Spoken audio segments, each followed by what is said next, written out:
Live from... This is the Just End the Suffering podcast. For the win. Got it!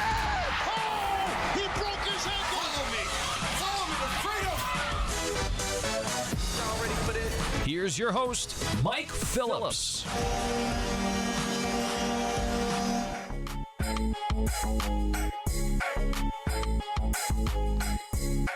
What's up, everybody? Welcome to the latest episode of the Just End the Suffering podcast, featuring New York sports talk from a long-suffering fan. I'm your host, Mike Phillips. Got a good show for you this week number 4, social distancing podcast. Still continuing on, trying to talk sports the best we can in this situation. We talked some Giants football last week. This week we're talking Jets football, talking gangrene, arguably the inspiration for this podcast name. I'll be joined today by Brian Costello. He covers the Jets for the New York Post. We'll talk about his take on the Jet offseason, look ahead to what the Jets could do in the draft. I also going to be doing a Jet fan forum today. I'm going to be joined by a trio of Jet fans, familiar names to loyal podcast listeners. The unofficial co-host of the podcast, Will Schneiderhan, is on the line today. Martino, Puccio is up, and the great Rocky DiPaola here as well. We will all be talking Jets, doing a deep dive into some of the issues surrounding this team. Make sure you stay tuned to the end of the show for our pop cultures half of the portion this week. And again, one of the most popular guests on the podcast, Jonathan Stanko, he's here this week. We're talking some Westworld. We'll talk McMillions. Find out what John's been up to in the social distancing era, what he's streaming, give you some recommendations and stuff to check out. But we'll get it all started with this week's opening tip, where we're going to take a look at the news that came out of the weekend that President Trump talked to basically every commissioner in sports in terms of trying to get stuff started again. That's coming up, a timeline for that, really. What he thinks will happen. We'll break that down right after listening to what he had to say about this conference call at his press briefing on Saturday as part of his coronavirus task force daily briefings. I just spoke with the commissioners, leaders of, I would say, virtually all of the sports leagues. They want to get back. They got to get back. They can't do this. Their sports weren't designed for it. The whole concept of our nation wasn't designed for it. We're going to have to get back. We want to get back soon, very soon. All right, we are back. You just heard President Trump's discussion of the conference call he had on Saturday. And when I saw this on Twitter on Saturday afternoon, I was immediately intrigued because it's not every day the President of the United States is basically asking every single sports leader to be on one call.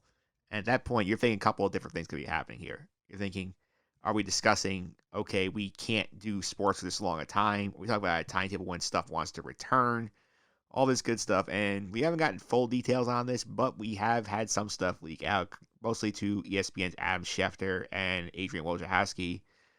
Basically, President Trump believes the NFL season will start on time. He also believes that we will have fans in the buildings again for sports in August and September. He also, and again, this is all taken with a grain of salt because we still don't know enough yet about this virus. We don't have enough testing. This whole thing, nobody knows a thing. Just within a couple hours of President Trump's announcement, we heard the governor of California, Gavin Newsom, come out and say, you know what, I don't think we're going to be playing NFL games in the state of California this year, with or without fans. At this point, President Trump could be right. Governor Newsom could be right. Somebody in the middle could be right. We just don't know enough things. And as I said last week on the podcast, I'll keep saying this. We are going to get sports back. We don't know when we are yet. It's coming. Just like the mall will be open eventually. The movies will be open eventually. The restaurants will be open. People will get to do things eventually. But right now, saying when that will happen, it's a pointless exercise because we are dealing with something we have never seen before. There is no known vaccine for this virus.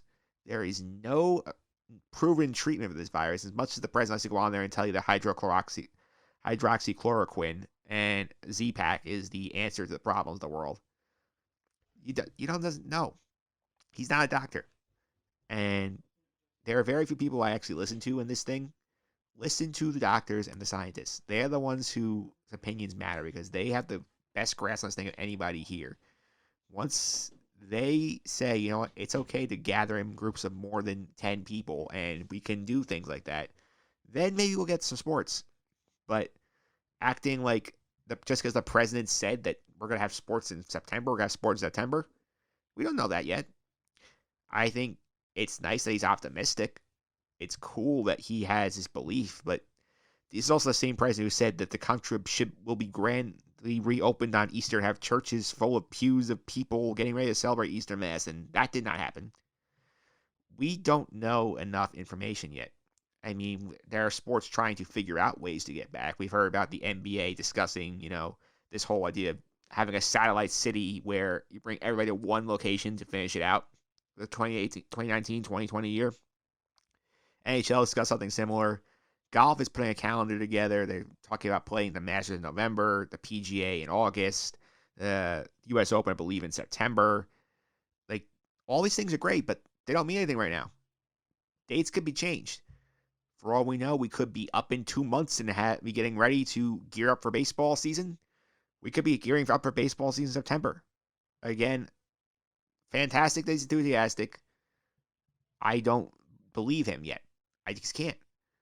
We do not know yet if anybody can play sports anywhere. I mean, we haven't seen one professional league actually start up a season again, really, around the globe. The closest we have is the KBO, the Korean Baseball League, and they're supposed to start on April 21st. That hasn't happened yet. That could get pushed back for all we know. Chinese Basketball Association was trying to get everything back together. They shut down quickly. They pushed back another month from what they were trying to do. We just don't have enough information. It's a fact. So, again, interesting, but we didn't really learn anything here.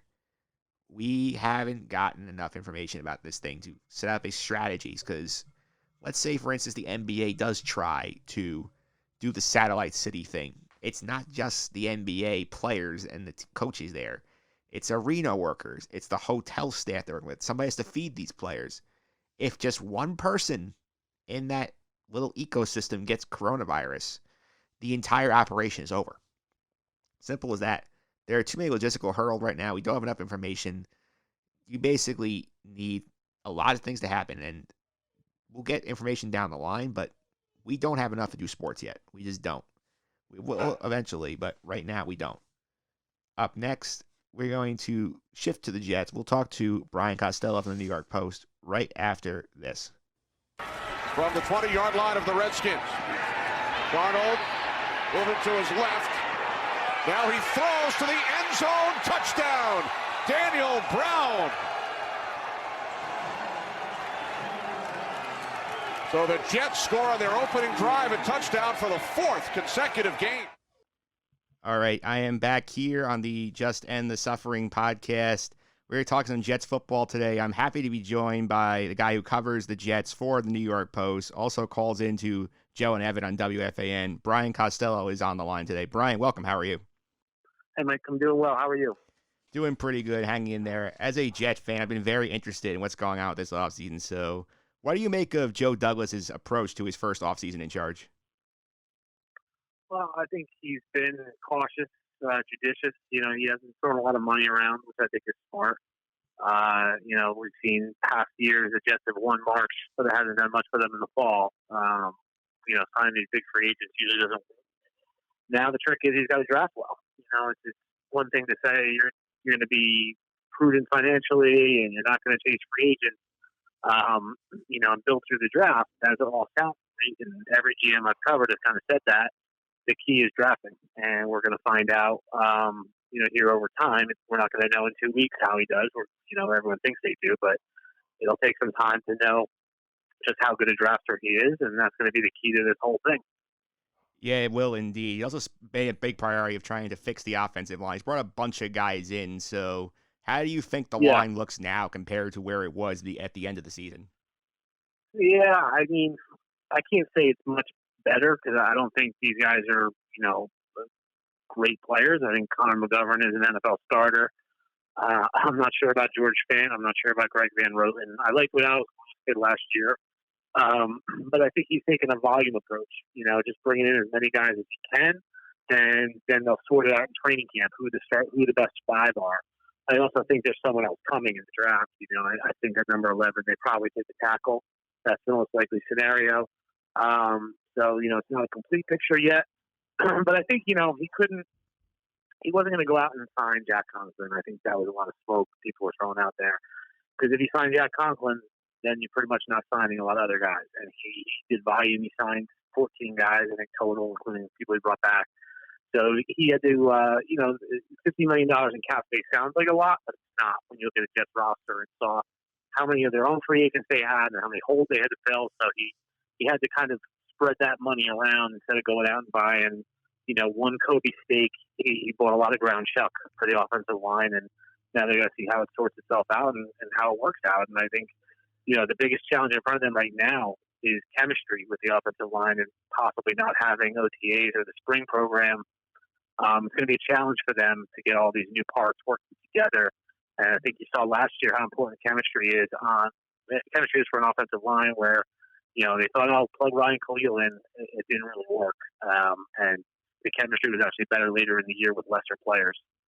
Yeah, it definitely seemed to be that way. I noticed you talk about how he's bringing in a bunch of guys all over the roster, sort of like the quantity over quality approach, because this team has had no depth for years, and now they're a deeper team. I don't know how much better they are, but how do you think that change in approach will help them? I feel like last year, whenever somebody got hurt, they were struggling for a while to find a replacement.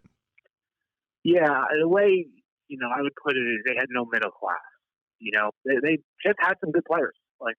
Jamal Adams is a good player. C.J. Mosley is a good player. Le'Veon Bell is a good player. I think Sam Darnold is going to be a good player and was on his way there. It's that kind of that next level of player. They don't have many guys there. It was a big drop off from the starters to what was behind them. And I had written last August that I thought injuries were the biggest problem they were going to have because they had no depth. And if they had injuries, they were in trouble. And that's what happened. And I think people say, injuries are an excuse. It's really not an excuse. It was real, especially when you have a lot of injuries at one position or two positions, like they have an inside linebacker and they have the offensive line. Hard to overcome that.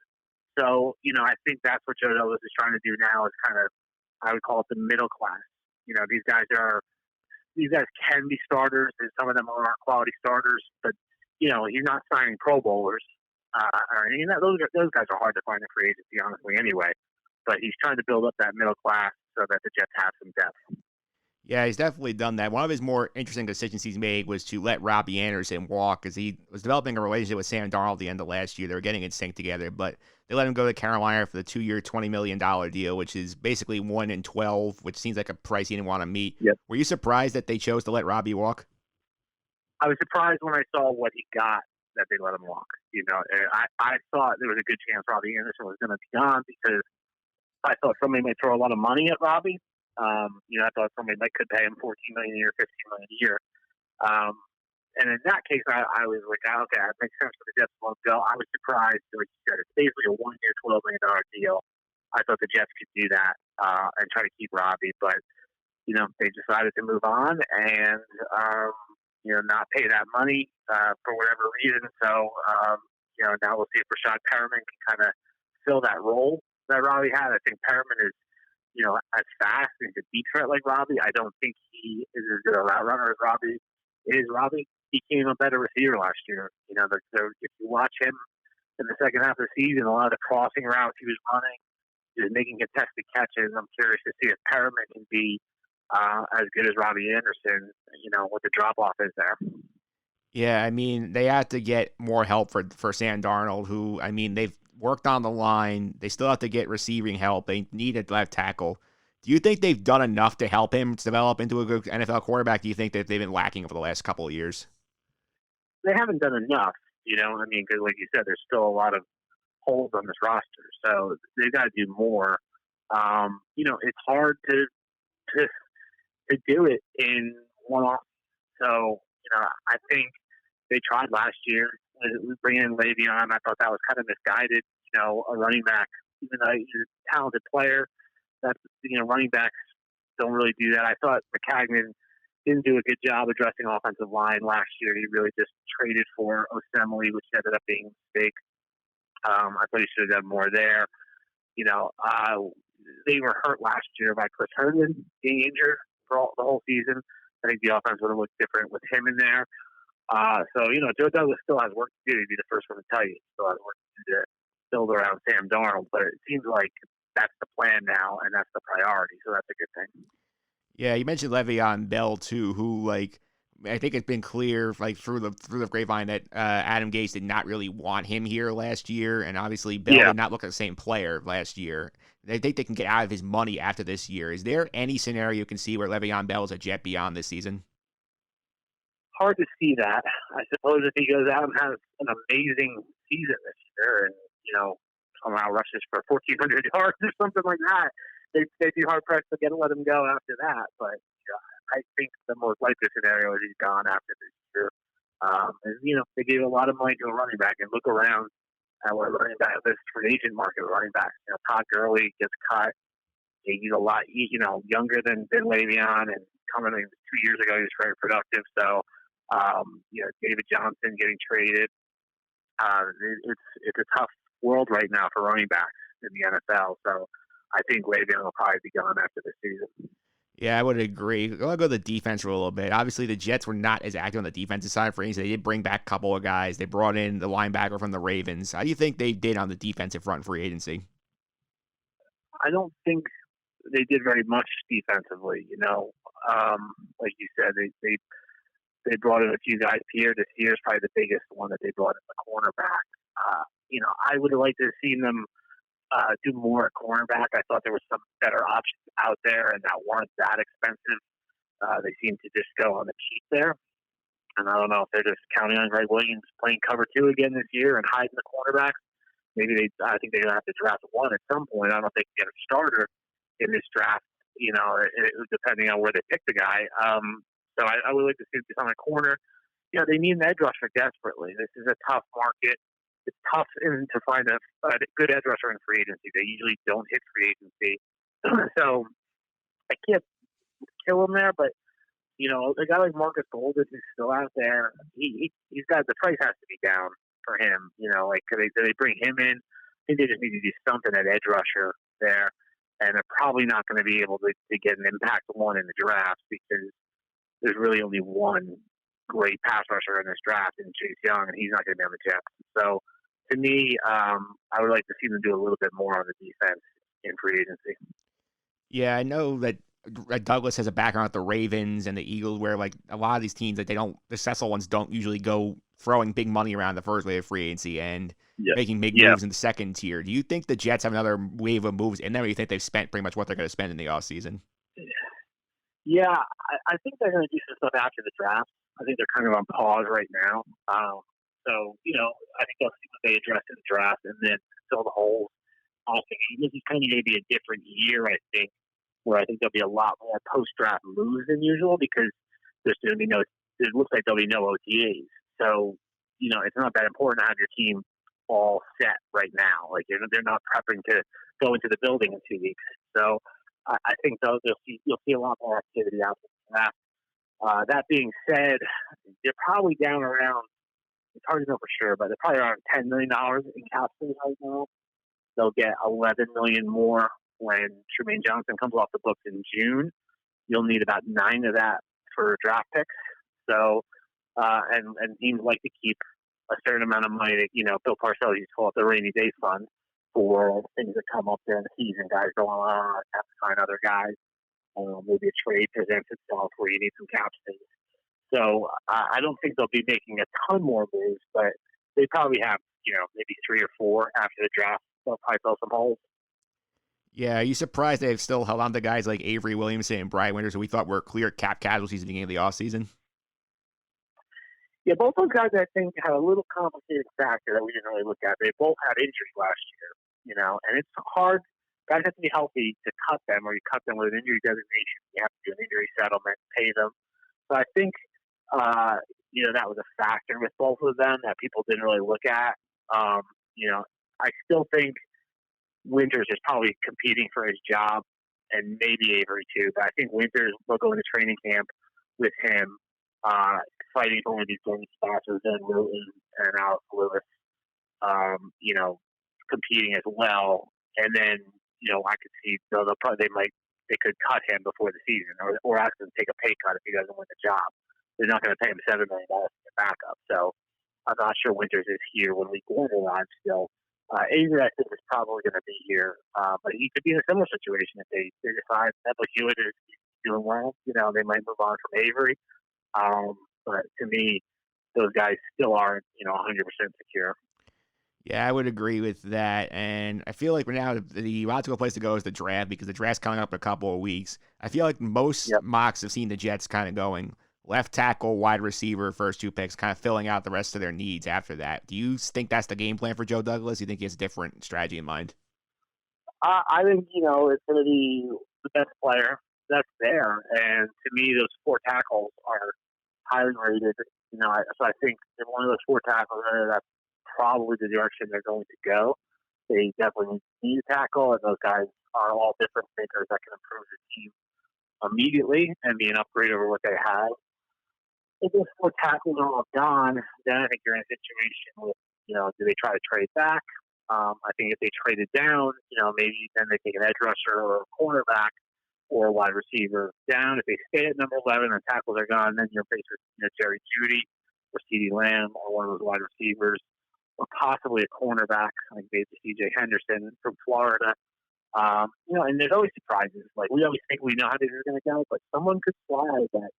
What if Jeff Okudah slides down? Never has him as the number 3 pick, right?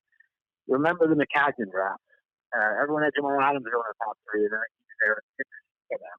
Everyone had Leonard Williams going top 3 and 6. So maybe someone slides to 11 that we're not anticipating them sliding down there and they can take one. So you never know. I don't think Joe Douglas is going to go into this saying, I'm definitely doing this or definitely doing that. I think he'll be flexible, and he'll be trying to fill as many needs as he can to the draft. I don't think he's going to overdraft people. Yeah, it makes sense. I want to wrap up a little bit on the head coach, Adam Gase, because last year, he got under the skin of Jet fans pretty early, but you point out on WFAN and your columns many times, they were never going to fire him. They were not going to pay 3 head coaches and 2 general managers in 1 year. Considering the fact that now the playoffs are expanding this year to 7 teams, the Patriots got weaker because Tom Brady's out of the division. Like, do you think this is a make or break year for Adam Gase to show the ownership that he needs to make a playoff run, at least get them pretty close? I think every year they make a break for these coaches now. Look across town. Ben McAdoo had the Giants in the playoffs in year 1, and then it was fired after year 2. And Pat Chandler replaces him, and he's gone up for 2 years. So it's gotten tough. In the NFL, there's not much patience. I do think ownership likes Adam Gase a lot more than the fan base. They see a lot more of him and his leadership, and I think they like that. I do think when you're looking at last year, at 1-7 when they lost to the Dolphins in Miami, it looked like things could fall apart for that team, and they didn't. And they went 6-2 in the second half. Yes, they played some weak teams, but they were a weak team, so they can't be punished for that. But I thought he did a good job of keeping things together last year. To me, the biggest thing for Adam in year 2 is Sam Darnold. Like, Sam Darnold has to show proof. That's where Adam has to make the biggest move. I think. He was brought in here to help them along and help the offense. The offense was 32nd last year. They had a lot of injuries, like we talked about before, but they still should have been better than 32nd. So he's got to make this offense jump, and I think the biggest thing is Sam. And so if he does that, I think he's back for year 3, even if they don't. This is not a playoff team, as I look at it right now. I think anyone expecting it to be a playoff team, you're probably kidding yourself. So is there a certain number and he has to win games? I never really think that. I think it's how the season goes and how it looks. And I think ownership doesn't have endless patience, but I do think they probably have more than the fan base right now. Yeah, and you brought up him getting Sam Darnold better. Do you think, if Sam Darnold is healthy this year, do you think by the end of this year we should have we'll have a better understanding what kind of quarterback he will be going forward? Because I feel like the Jets sort of squandered this window to win with a rookie quarterback on a cheap contract. I think we should know, what he is. Last year was obviously very weird because of the illness. That kind of screwed everything up. So, as long as he's healthy and he plays 16 games, I think we should have a better idea of what he is. But like we talked about before, maybe they need to add some things around him. So hopefully, they can do that and this offense gets a little bit better around him so you can see what he can do. I also think, Sam needs to elevate him. It's now year 3, it's time to see if he can do that. And, the best quarterbacks sometimes do without. the best players around them. For years we looked at Tom Brady with the Patriots. Yes, he had Julian Edelman and Gronkowski, but some of the other guys that he's played with have been nobodies that he's made better. So I think you got to see Sam kind of raise people's game up this year, and the contract thing. Yeah, yes, the Jets have had him on the cheap for the last few years and haven't taken advantage of it. But I don't think that's going to change this year. I think people have to get over that. There was not a Russell Wilson situation where he had a really good team around him when he came in, and the Jets have struggled to build around him. So I think you got to deal with that window's going to probably close, but the salary cap is exploding, and there's a new TV contract coming. So I don't think that's quite as big a deal as people make it out to be anymore. All right, there you have it. That was Brian Costello from the New York Post talking Jets football. Before I let you go, Brian, can you tell people how to follow you on social media and keep up with some of your stuff that you're writing in the Post? Yeah, you can follow me at Brian Coz, BrianCoz, and check out nypost.com. Trying to get through this, the quarantine period with as much draft coverage as we can. So you can check it out there. We're trying to have as many Jets stories as we can for you before the draft, and then we'll have to figure things out after the draft as well. All right, Brian, thanks for all the time. I really appreciate it. All right, thanks, Mike. All right, and there you have it. That was Brian Costello from the New York Post talking Jets football. A lot of interesting stuff there from Brian on the Jets. Up next, we will go from the reporter's perspective to the fans' perspective. The Jets Fan Forum coming up next, right after this. I want you to get up right now and go to the window, open it, and stick your head out and yell. This is the Fan Forum. All right, we've opened up the phone lines here. We're back in the Fan Forum. This time we're bringing in the Jet fans to talk on the podcast this week.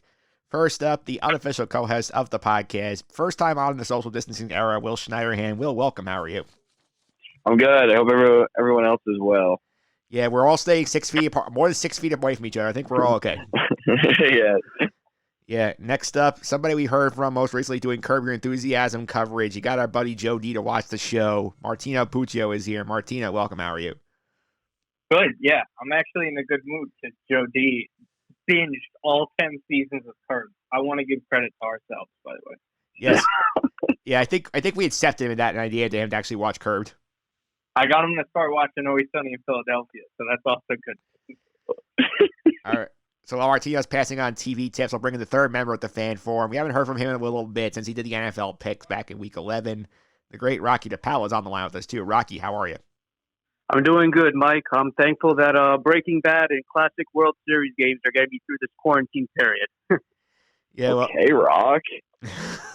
Everybody's got their own thing. Breaking Bad works for Rock, so let's get into why we're here. We'll talk a little New York Jet football, and like I did last week, the Giant Fan Forum, I'll start the Jet one this way. I will go to each of you for your opinion on this. I'll start with you, Mr. Martino. Are the Jets going in the right direction or the wrong direction?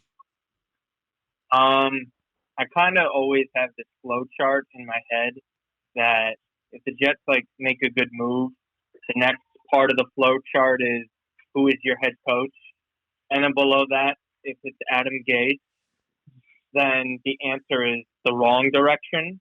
And then if it's not Adam Gase, then you might be in the right direction. But with the Jets, they do have Adam Gase.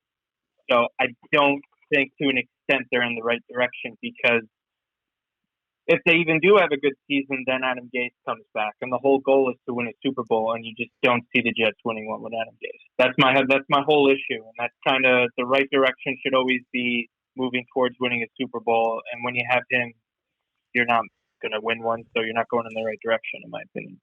All right, Will, how about you? Right direction, wrong direction? Yeah, I kind of just err what Martino just said. As long as he's here, you're probably not going to win. You're not. There's no long-term winning with Adam Gase, at least as far as we've seen. So I just kind of think he's not going to be around when this team really really turns it around. I can't imagine that Douglas even keeps around past this year, because there's no way they're winning 10 or 12 football games this season. But I do think on paper, I like the fact that you're bringing guys in that you don't have to pay long term. There's no clog in the salary cap. So, I mean, from that aspect, when you're bringing talent into the room, you're not paying too much for, and you're not like handcuffing yourself. I think from a roster standpoint, they're definitely going in the right direction. All right, Rock, right direction, wrong direction. I'm going to piggyback off what Will said. I'm going to say I like the moves that Douglas has made. So, on paper, the team kind of looks like they're heading into the right direction. But from a coaching aspect, I feel like they're going in the wrong direction because, Mike, I mentioned this to you on your show back in November. I said coaching's all about making the most of what you had. And look what John Gruden did. Look what Mike Tomlin did. And look what Frank Reich did. All those guys had least amount of talent to work with, but yet they were able to have some success. Gase, on the other hand, he quits on his team. He doesn't put the Jets in, fortuitous or good situations. I mean, look what happened with Luke Falk. That was an utter disaster. And then he doesn't utilize Le'Veon Bell. You have a top 5 running back in your backfield, and you don't know how to utilize him? Come on, man. Yeah, I'm gonna say I'm kind of in the middle here because, like, in theory, I like what they're doing, but like, I talked to Brian Costello earlier in the podcast. They said, like, yeah, they've added bodies, they've filled the middle class out, but none of these guys really knock your socks off. Like the offensive line, particularly, like it's better. Don't know how much better it's going to be, and that's a big problem. I feel like it's gonna. My whole thing with the offensive line is like it has to be better. I mean, it was so terrible. You know what I mean? I would hope that literally anybody else other than what they had is better. That offensive line was just putrid. Like I feel like when I'm saying it's going in the right direction, it's literally like the bar was so low. Like there was really only one way but up. It was so low, so bad. Once again, feeding off like what Will said. I mean, the offensive line was just horrendous, absolutely dreadful. And Darnold didn't always have a clean pocket majority of the time. But I think with the moves that Douglas made, it's going in the right direction. And fingers crossed that it just pans out well and it doesn't turn out to be like the Giants did a few years ago. Yeah, let's talk about Joe Douglas for a minute because, I mean, like, he's been taking the opposite approach what Mike Maccagnan did. Maccagnan was, like, throwing the big bucks around. We saw last year he threw $70 million guaranteed at Le'Veon Bell and C.J. Mosley, and that got them a whole lot of nothing pretty much. This year, he basically has not given out a ton of guaranteed money. He signed a bunch of guys to one-year deals. Just fortified the depth. I'll go to you, Rocky. How do you feel about the Joe Douglas first full offseason of his own accord there? I think if I had to give him a grade, I'd give him a B because, like you mentioned, he's bringing guys like a one-year contract, so it's pretty much low risk, high reward kind of thing. And I also liked how he brought back Jordan Jenkins and Brian Poole because I felt like those were two guys that they had to bring back. And even though I'm a bit disappointed, I will admit I'm a little disappointed that he wasn't able to bring back Robbie Anderson because seeing what he got with the Carolina Panthers, I felt like there was a strong possibility that they were able to re-sign him to a long-term deal. But other than that, I would say I'd give Douglas a B this offseason. I think he's a solid. I want to say, I'd say B minus because, like, again, he's putting the depth in the roster, which you kind of needed. But to me, at the same time, it's like, we haven't accomplished a ton. There are still glaring holes on this roster. I mean, I think part is because Mike Maccagnan was such a miserable failure as a general manager that this team had so much work to do. But this team still needs corners. They still have not had an edge rusher. Darnold has no weapons, and they need a left tackle. I mean, that's just off the top of my head. There's still lots of problems with this team. Yeah, definitely. I would say, like, yeah. I mean, like C plus B minus. Like, is there really a difference in that? So I'm kind of in that range. Just because I just think of the fact that, and I wrote about it in one of my articles. Like Maccagnan just always. He doesn't have any ability to kind of go on this, like, that secondary wave, kind of like that bargain market. It was always, oh, well, I didn't draft well, so I have to throw a ton of money at, C.J. Mosley, at Le'Veon Bell, you name it, Tremaine Johnson. And it was just like a constant carousel of just nothing working because he was so bad at doing both. I just like that Douglas is kind of like what Rock said, like low risk, high reward. But at the end of the day, like, I'm not going to get caught up with the idea that, like, oh, here comes Fant. And Fant's like, people think he's this project left tackle that could be good in the NFL. That's really good that Douglas did that. Like, I got to see the guy play, obviously. You know what I mean? Yeah. And to chime in, I think the Jets, this year's draft and next year's draft class, is going to pay huge dividends for the Jets, and it has to pay dividends. Yeah. Well, if he drafts like literally 3 people that play in the NFL for 2 years, then he's doing a better job than McCagnon. Especially 3 people outside the first round, because he had a 50% hit rate on first rounders, but like the rest of the picks are just awful. Oh, terrible. I mean, it was just Adams, and then who was the other pick that he did well with? Well, I'm counting Sam Darnold. Oh yeah, that's right. So then Leo swinging a miss. Darren Lee. Darren Lee. Yeah, terrible. Hackenberg with the second round pick. Yeah, but he had Marcus May in the second round. That was really the only pick that you could say. And he's a starter. He's an NFL starter. That would at least what you would want. And in certain weeks, he played up to like a Pro Bowl level too. So my whole thing was with Douglas and just the offseason. Offseason is like a little bit different because he also needs. He hasn't even been here for a full year.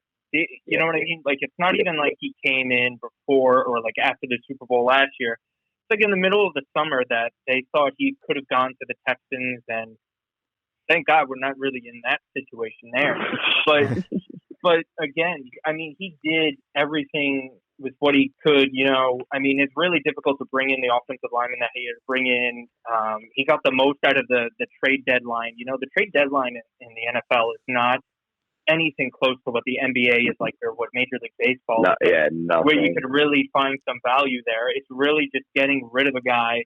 And you know, it's just not a lot of teams know that they're in the Super Bowl hunt at that point for the NFL trade deadline. You know, like NBA teams, MLB teams, they have a better sense that their team is able to compete at that point, you know, because you're in mid-July, at the end of July.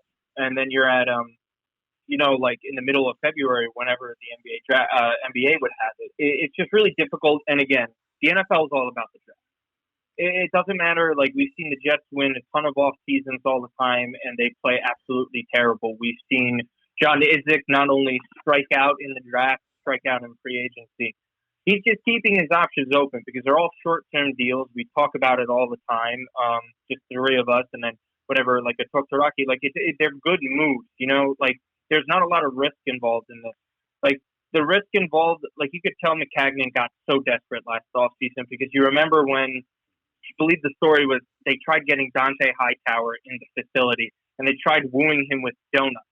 And, like, the only thing that you could sell on a player that plays for the rival greatest dynasty to ever play the sport is, you know, Krispy Kremes, then you have a bigger issue lying down the road. And now he overpaid for Mosley to an extent. You don't see that, but look, options are open, and who knows? Maybe there's a trade back in this draft.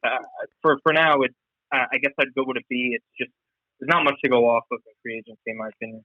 Yeah, definitely true. Yeah. And then on top of, one more thing. If you're not able to have guys to come and visit your facility, you're not able to interview them, you're a little bit more hesitant in offering certain money or a longer term deal. You're not even able to sell them on the culture fix that Joe Douglas talks about.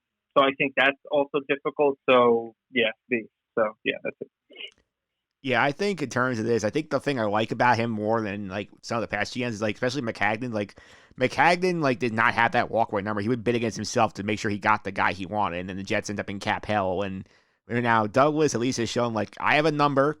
I'm not paying more than a number, and I'm not going to bury my team in bad contracts because I have to have certain guys. Like there was a walkaway price for guys like Jack Conklin. There was walkaway prices for like people like that, and we may disagree about what the number could have been for somebody like Robbie Anderson, but I've admire the fact that he has a vision and like he's not willing to overpay for guys. Just what gets the Jets in so much like of these boom or bust cycles. Like, oh, like we're good for 2 years, we don't make the playoffs, and then we're rebuilding for 5 because we screwed the cap up so badly.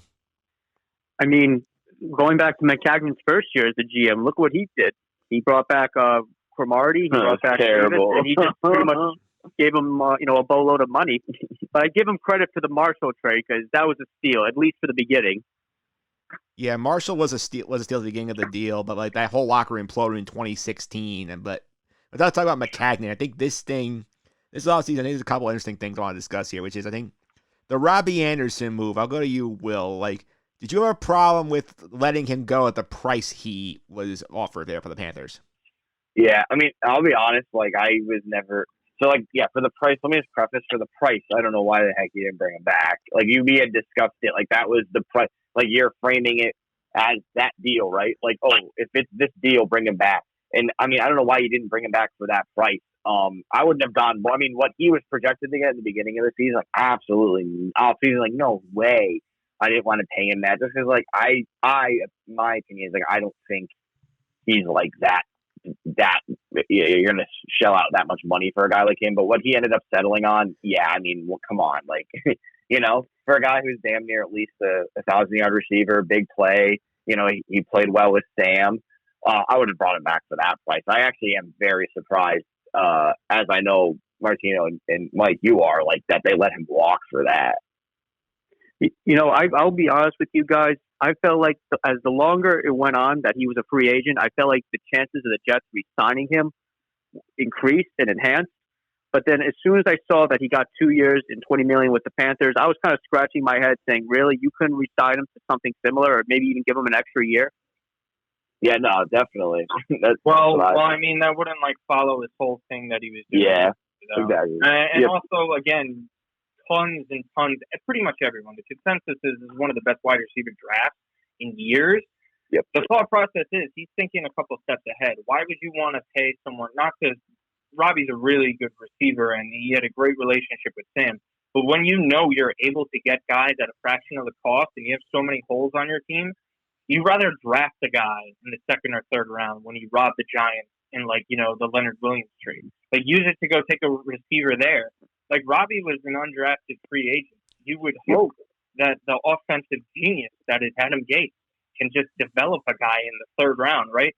So, to me, I understood the move. And if he doesn't want to budge on his price, it might sound negligent, but I got to give him, you know, the benefit of the doubt here. If he didn't want to move on what he had in mind, then I have to trust him for now until I can't trust him. Plus, if you guys noticed, when the Jets were relevant, like years they made the postseason, they always had solid wide receivers, whether it was Keyshawn Johnson and Wayne Corbett, or Lavernius Coles and Jericho Cotchery, or even Santonio Holmes and Braylon Edwards. The Jets had great wide receivers, and when the Jets were relevant, they had great wide receivers. And I think Douglas needs to adjust the wide receiver in the draft immediately. Well, I think that goes without saying. This is a very deep receiver class, and I mean, like, I know there's arguments to be made for taking a guy like Jerry Jeudy in the first round, especially if all four tackles are gone, but, like, I think the biggest priority right now is, considering how deep the receiver group is, left tackle, get one there, second round, get a receiver, get another one later in the draft, just throw more darts at those positions, and, like, give Sam help, because, like, if they pick a defensive tackle or something in the first round again, I will literally lose my mind. You know, all faith in Douglas goes out the window if they draft another freaking interior defensive lineman. I'll lose it. Yeah, Derek Brown. No, it's not gonna happen. Just say, is Rex back? Yeah, because I'll give Douglas that. He was not here for that pick. That was McCagnon's last first round pick, the great Quentin Williams, who is the most obvious trade back situation of all time. Yeah, he didn't do that. Didn't take Josh Allen, who could have given them the edge rush they've been looking for since John Abraham got traded away about 15 years ago. They couldn't do that, but nope. They take another guy who is right now is still waiting to have his gun trial held because of the coronavirus close all the courts. Yeah, I mean, look, and then even it hurts more too when a guy like Jacob Polite is just one of the worst. Oh, dude! Remember, like you would have, like, I thought. I'll be honest, I'm completely wrong on that guy. I thought he had a chance to, like, actually, you know, provide something in the rotation and just, you know, like, get a couple of sacks here and there. If he had 5, it's a great year. But I mean, dude couldn't even last 5 weeks on the team. Wasn't he one of the first Douglas cuts? He was one of the first cuts. Then he went to Seattle. Yeah. Seattle. He was on the practice squad. Yeah. Out of the league. I don't even. Worst pick. Him or Hackenberg? Hackenberg. Yeah. Hackenberg. Even though Hackenberg made the roster. Watch the practice. He was so bad. Can you realize that? Like, you have no pressure in practice. And he was hitting reporters on the sidelines with the ball. Like, you know how bad you have to suck? Wow. How about the fact that we never saw him play? Isn't it Bryce Petty getting the reps before him? Yep. One of McCagnon panicked because he could have waited to the 5th round and still got him. That's how bad he was. Could sign him undrafted. Yeah. Even better. Yeah, I think what happened with him, I think he just fell in love with the tape and just like the freshman tape, and then like once they got the bill, he's like, "Oh my God, this kid can't play." It's kind of like what happened, I think, when they traded for Tebow back in 2012, where they must have just gotten like, when they were just so enamored with the circus that was with the Bronco thing. Once they got him in practice, they saw like, "Oh my God, he's horrendous. You can't use him on offense," and they started to come up with ridiculous ways to give him special teams packages. Yeah, imagine rooting for a team that likes Tim Tebow. Yeah. Professional. Let's get back on track here for a second. We'll get off the Hackenberg Tebow train here. Let's go to Martino's favorite person in the world, Adam Gase. Like, what has to happen here for him to actually be a successful coach in this town? I got an idea. Go. I mean, get his head out of his ass. I mean, the one major thing I love about Sam Darnold was that the story, he went into his office and told him basically in the nicest way possible in Cali surfer voice. Yeah, I don't think what we're doing is working right now. We got to change it up a little bit.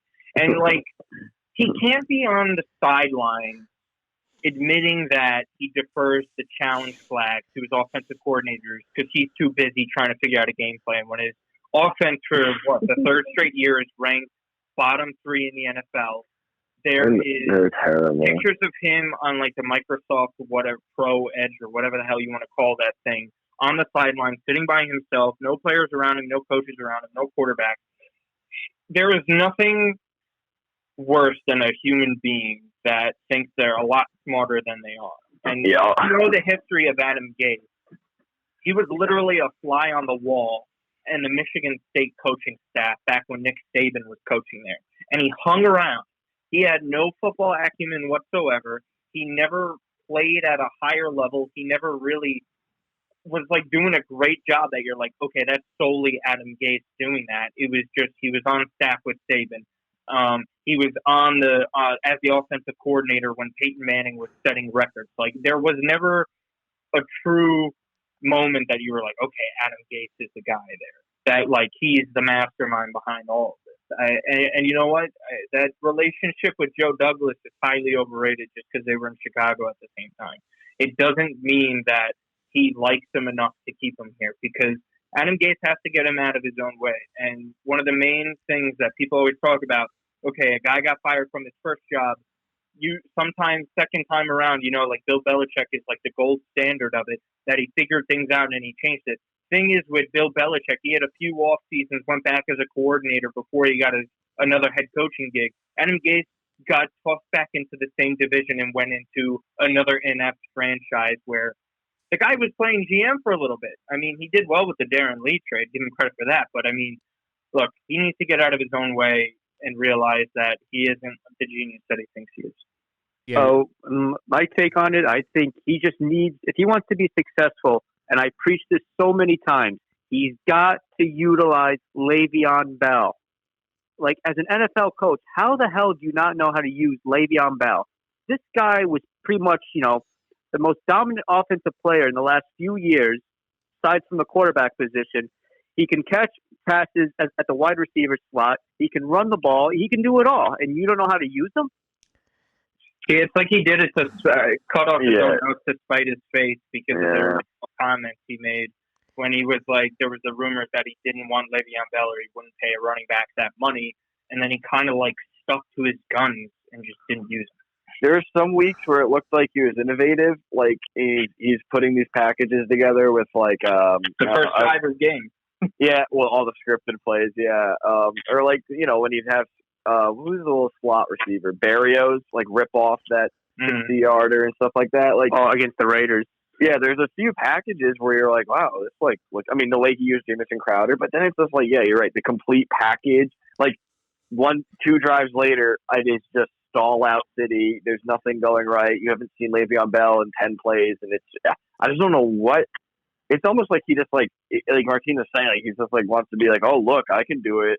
Look, I just did it for 2 drives, and he just does not care after. There's no change in the game plan. It's just dude, are you watching the game?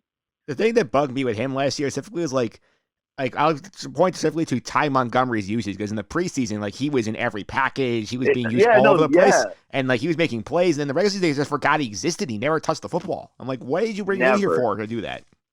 Yeah, that was what exactly. Like another guy, like dude, you had. I mean, listen, like you don't think of Ty Montgomery as a weapon per se, but in the right system and the right packages, yeah, that dude should have been on the field a lot more. Ryan Griffin was looking like a Pro Bowl. Yeah. Like, come on. And what about Bilal Powell? I mean, yeah, granted, he's like a third string running back, but still, this guy, for a good number of years, he's been a solid player for the Jets. And believe it or not, he's actually the longest 10-year Jet.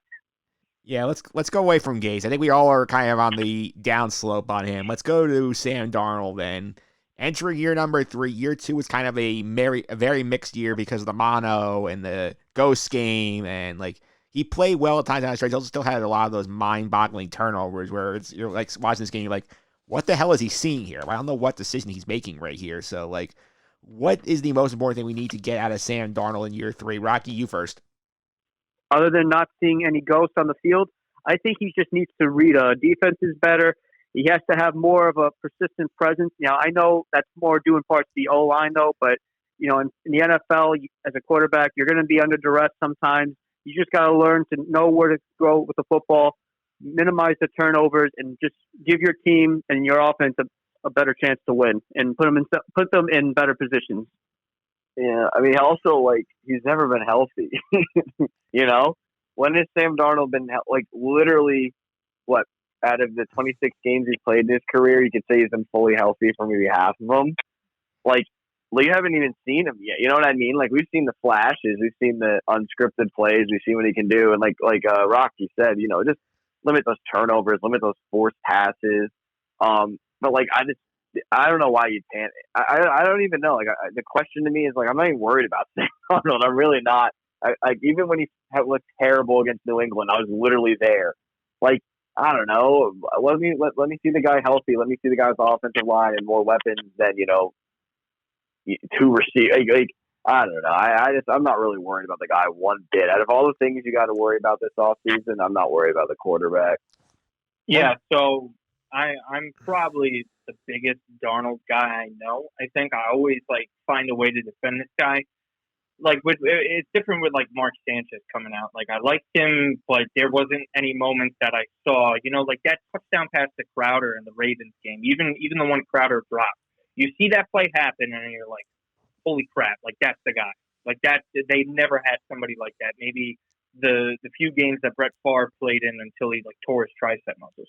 Fact is, guy has the worst offensive line in the NFL. He has a coach that doesn't allow him to play to his strengths. Everyone knows Darnold is a magician the second he's able to roll out of the pocket and create plays with his legs, right? You know, that Robbie Anderson pass against the Oakland Raiders. Like, he was kind of dumb. He should have ran because he had all that space in front of him. But that throw he made at the angle, and even the first time he ever played the Dolphins, he's throwing 300 yards. It's the first player at his age to throw for 300 yards. He had an 82% completion percentage in 2019 when he had a clean pocket. That's 6 out of 32 qualified quarterbacks. But the funniest part about all of that was he had the least amount of clean pockets in the NFL. He always had the worst protection. Just protect the guy. Like, it's not difficult. We saw what he could do. He could play with anybody. Like right there in the Dallas game was all I needed to know. Like, That's the perfect example. That's a game no one had the Jets winning except Manish Mehta because he just wanted clicks for his article. That was clearly it. And the fact that kid went up there and played like that, the way he handles everything is just so sound. Again, no matter who you put in that Jets team last year or the year before is going to succeed. You could put in Deshaun Watson, Patrick Mahomes, Peyton Manning. They're not going to play well, and they're not going to win anything. So it was very unfair, in my opinion, to judge him off of his first 2 seasons. So I'm very high on him going in if Gase allows him to play to his strengths. Yeah, I think the key here is the line. And something Brian Costello brought up earlier is that, like, their team is going to be very badly hurt by the lack of off-season programs because of the whole coronavirus thing, because they're going to basically going for the whole quality over quality approach. They're going to go to camp and have the 5 guys sort of sort themselves out in camp. And, like, the longer it takes them to identify those 5 guys and who the starting 5 are, they're not going to be able to build chemistry. That's going to lead to more line problems early in the season, and that's going to impact Darnold's development again, which is another issue you have to worry about, especially considering you might have a rookie left tackle. I agree. That's kind of like what happened when they did in the offseason when they tried to get Khalil in there. Fit in all these guys. None of them played together. No, exactly. That's what I'm saying. They're not even playing together in the games. They're not even practicing together. So, like, how could you even expect that? But the silver lining in that, Mike, is that no other team really, like you could even point to like the Giants as well. They're going to have those issues. So at least the other 32 teams have those issues, and it's not just the Jets, which is very rare. Yeah, this is sort of a situation where like the continuity is going to be like key for these teams that do well. Like I'd be hard pressed to find many teams with new coaches who are going to do very well this year because they're not going to get in the building, learn the schemes, and do all that OTA work, the extra work they get. Like it's something where the Jets may have a very, very slight advantage over teams like the Giants who are installing entire new programs where their program may not be great, but at least they've been in it for a full year. Again, like you already said, the guy is probably going to be slated again this year with all that. So I don't know. At least he's only 23. You get a better offensive line, more weapons. It's just simple. I mean, it's really simple. I really have no other input on the matter. It's like Martino said, like Mike said, get the guy, make him play upright more, not running for his life every snap, and we'll see how good he is. It's kind of like anything in the NFL for any quarterback. Like Martino said, put Deshaun Watson under center. You saw him get, murdered for Houston 2 seasons ago. Like it's the way of life in the NFL, man. I can maybe Russell Wilson's the only quarterback who can like play with a bad O-line and still play pretty well. Other than that, I meant like a rookie Russell Wilson would not have succeeded like that. Yeah, it's a little different with the prime. I get what you're saying, but my point was like rookie Peyton Manning was leading the league in interceptions. Like, you think you put him on this Jets offensive line and his best receiver is like Jamison Crowder on his good day, like, No, it's absolutely. It's simple. It's real simple. And Crowder's like a second string wide receiver on a good team. Yeah, let's go to the defensive side for a little bit because they're the more impressive unit because of our hero and savior Greg Williams, who coached up a unit that had like so many injuries last year and so many no names aside from Jamal Adams and made a ton of plays. I feel like this unit is going to be vastly improved with CJ Mosley back healthy for a full year because I mean, like we saw the impact he was having that one game against Buffalo before he got hurt, and like he was all over the field, he's making plays. Like I'm very excited to see him play a full year with the Jets. Oh, no doubt. I mean, you alluded to it before where, McCagnon probably paid too much for him because he had to prime away from Baltimore. CJ Mosley is like one of the best middle linebackers in the NFL. It's not even a question. And you saw it in that Buffalo game. I mean, they were winning that football game until he left, And I think he's an absolute stud. He's someone who he's been around. He knows what offenses are trying to do. He's a super smart linebacker. I mean, and the guy can do it all. You can send him in on disguise blitzes, and he's good enough in coverage where he does it all, man. I mean, compared to what they were working with, and Greg Williams had the Jets winning football games with last year, you had C.J. Mosley. You're doing a lot for that defense, especially against the run. I mean, it's just another really simple, outcome. When you put an all-pro, Pro Bowl middle linebacker in the middle of your defense, you're going to be so much better. And plus, you're going to get Avery Williamson back, who, before he got hurt last year, he was probably the Jets' best defensive player the year before. Nah, that was Jamal. But I was going to make that point too, though, Rocky. They didn't have two starting. Yeah, exactly. Yeah, they had no cornerbacks. Their number 3 overall pick, who's supposed to be supposed future Hall of Fame defensive tackle, was absolutely useless. You couple that, like you add those 3 guys, you get Desir in there. You hope I assume they're going to take a cornerback with one of their first 4 picks. To be honest with you, if it doesn't go to offensive linemen and just wide receivers, I think cornerback is a position to watch. Like these guys are getting older and they're better too. Like a year older for Jamal Adams. Like this guy has the potential to win Defensive Player of the Year this year if all breaks right. This was like, weren't they a borderline top 10 defense already without all of those things? Like, the run defense was like top 5 or something there. Yeah, I think it was top 3 at one point. Yeah, like, without a pass rush. That's exactly. Without a pass rush and edge rusher and cornerback.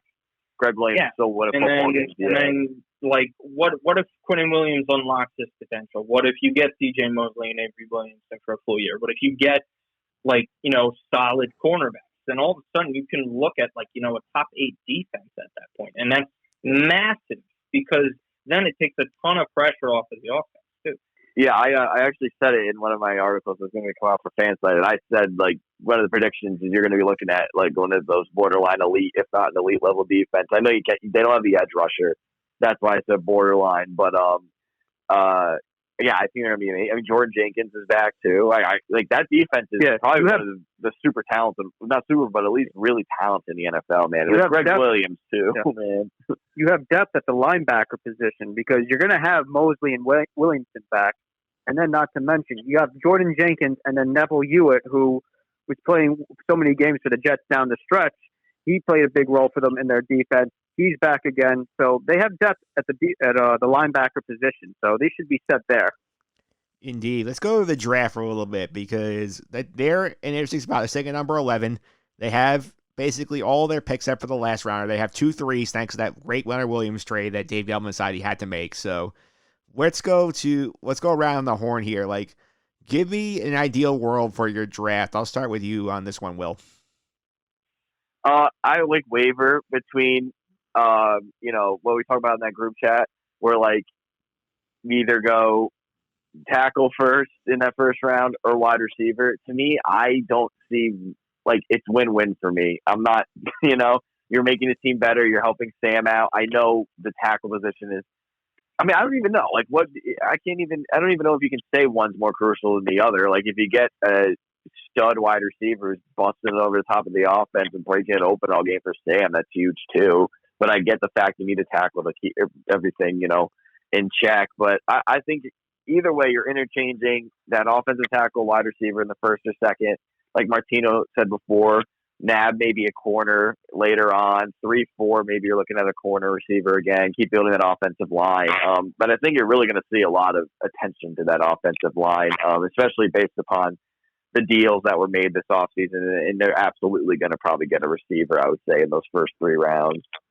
I think, at least with the first round pick, I think they should go wide receiver because I'm not saying it's all set in stone at the offensive line position because I think they're still going to draft linemen as the draft progresses. But I think at least for the first round pick, they should go wide receiver. And a guy that catches my eye is Jerry Jeudy from Alabama. The guy he's compared to OBJ, and they said he's not like a knucklehead. He's a student of the game, phenomenal work ethic. And like I mentioned earlier in this segment, the Jets, when they made the playoffs or when they showed some relevancy, they had solid wide receivers. And if you have Jeudy with Crowder, and then, maybe the Jets can make some noise at the wide receiver position. And plus, this isn't guys like Clyde Gates or Chaz Schilling or another name. Smith. What's that? Vincent Smith. Yeah. David Nelson. Yeah, there's another one.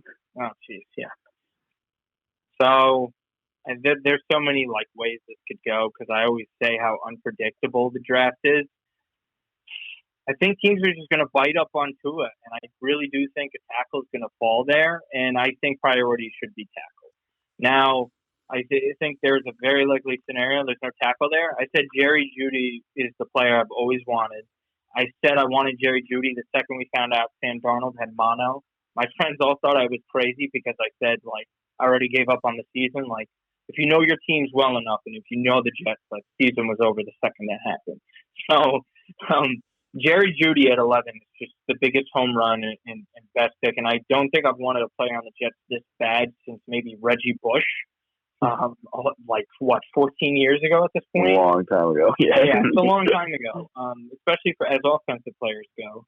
Like, you need it. Like, without a doubt, they're taking an offensive lineman or wide receiver with the first 2 picks.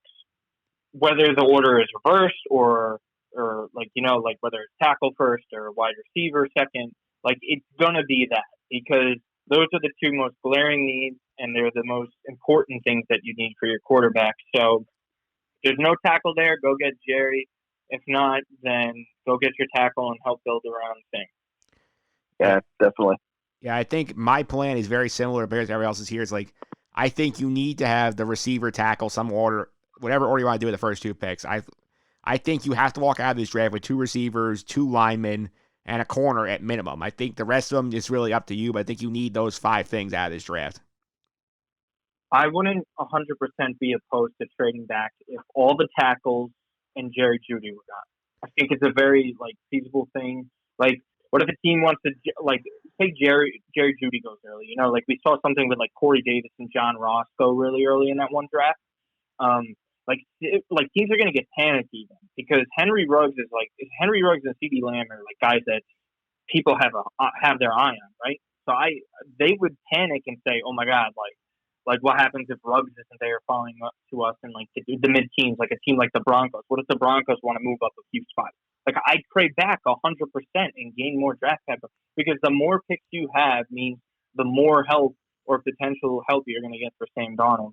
And I wouldn't completely rule that out. I think that's a third option down the road in case that would happen.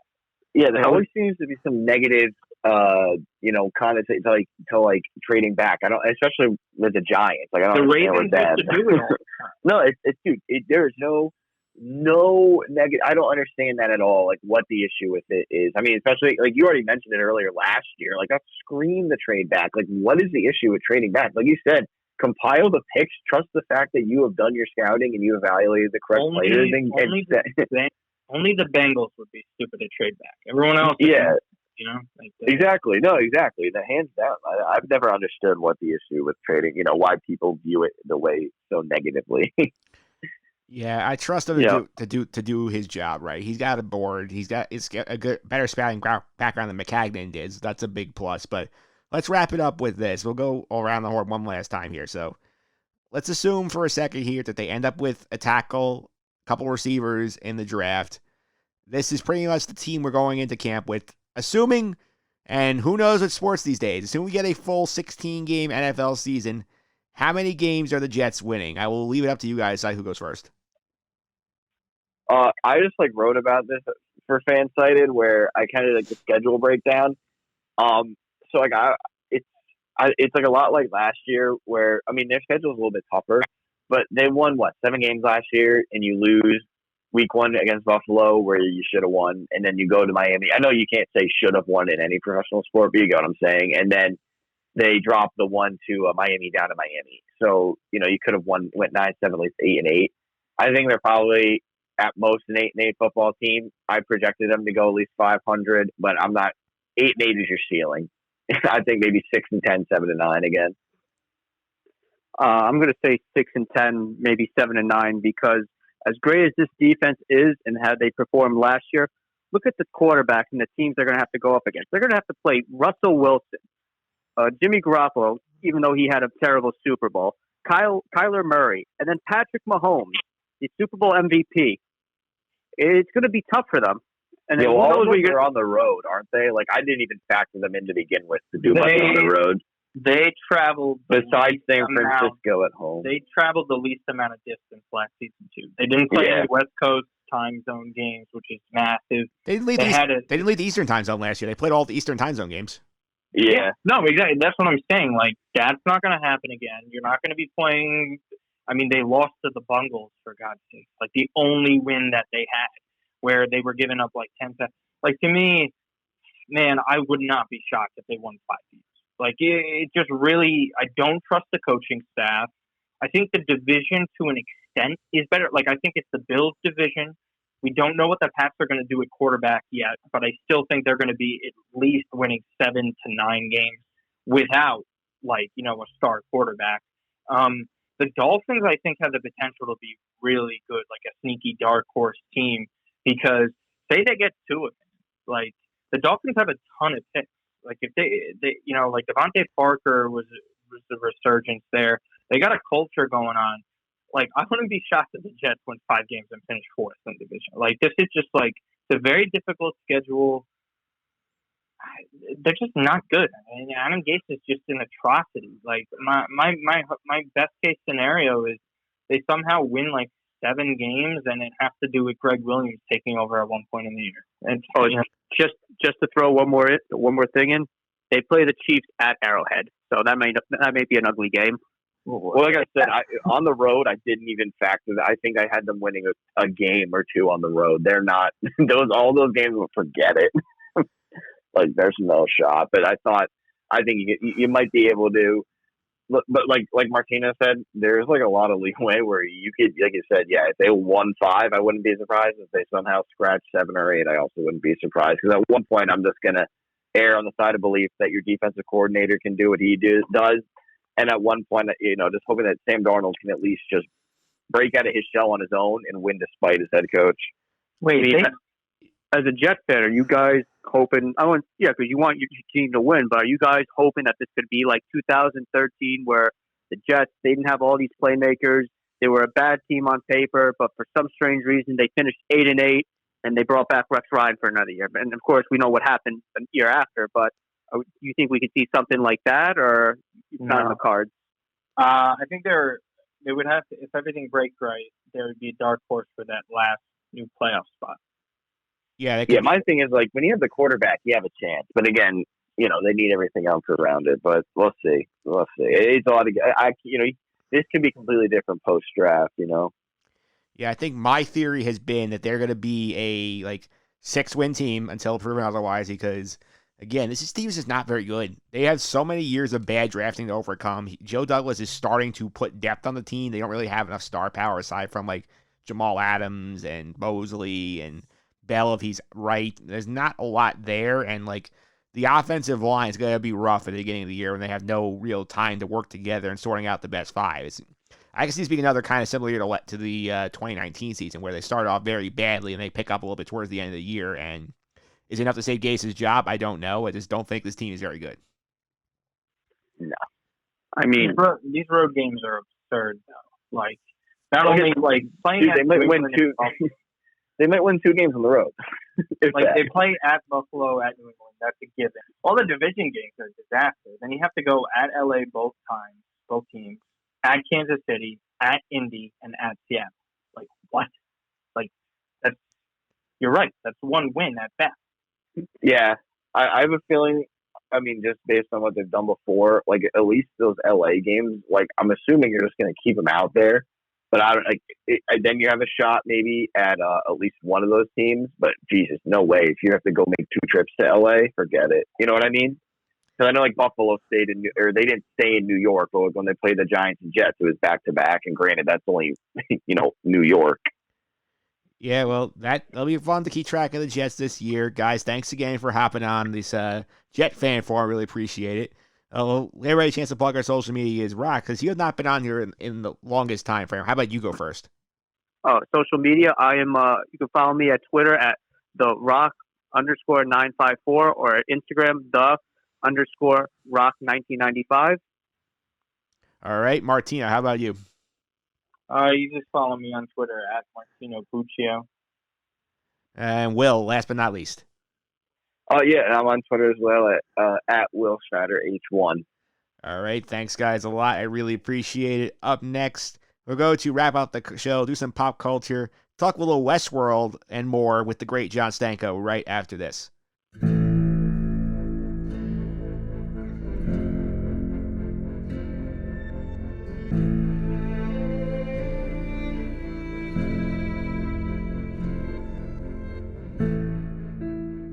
All right, we are back here at the end of the Just End the Suffering podcast. Time for our weekly pop culture segment, and back by popular demand, self-quarantining, and one of the last people I actually saw in person before all this madness happened, the great John Stanko. John, welcome back. How are you? I'm doing all right. Like, how is your quarantine life going? It's going fine. I mean, just going day at a time, making sure I'm staying away from people, just doing my thing, doing my part to help slow the spread, but hopefully more people actually start taking this stuff seriously. Yeah, I think we're lucky that our generation is a little bit better able to handle this compared to like our parents or our grandparents who are not used to sitting around watching movies and watching Netflix and stuff like that. So I think we're actually one of the fortunate times where the younger generation is actually above the curve on this one, how to handle it. Yeah, in case people are wondering why I said Stanko's all the last people I saw, we were both in Atlantic City for the MAC basketball tournament, working with Iona's athletics department. Iona lost on the Wednesday night right before all the sports shut down, so at least we got to end on our own terms and not have the season completely taken away by the virus. Yeah, but we were there. Our game was happening when the NBA was canceled. When Rudy Gobert got pinned for the coronavirus, and it was a very eerie feeling. It was very reminiscent of the same day Kobe died when Iona was playing, and it happened again during an Iona game, where everybody's talking about something else that's not the game. And it's just so weird being in an arena and working a game when the basketball that's taking place on the court is completely secondhand to what's happening in the real world. Now, I don't know. I didn't get to talk to you about this at the time, but I will be honest. I was working that game. I was sitting there. I'm like, even if we win, we're not going to be here beyond tomorrow. I feel like everything changed that night. Oh yeah, I think everybody knew that there was no way.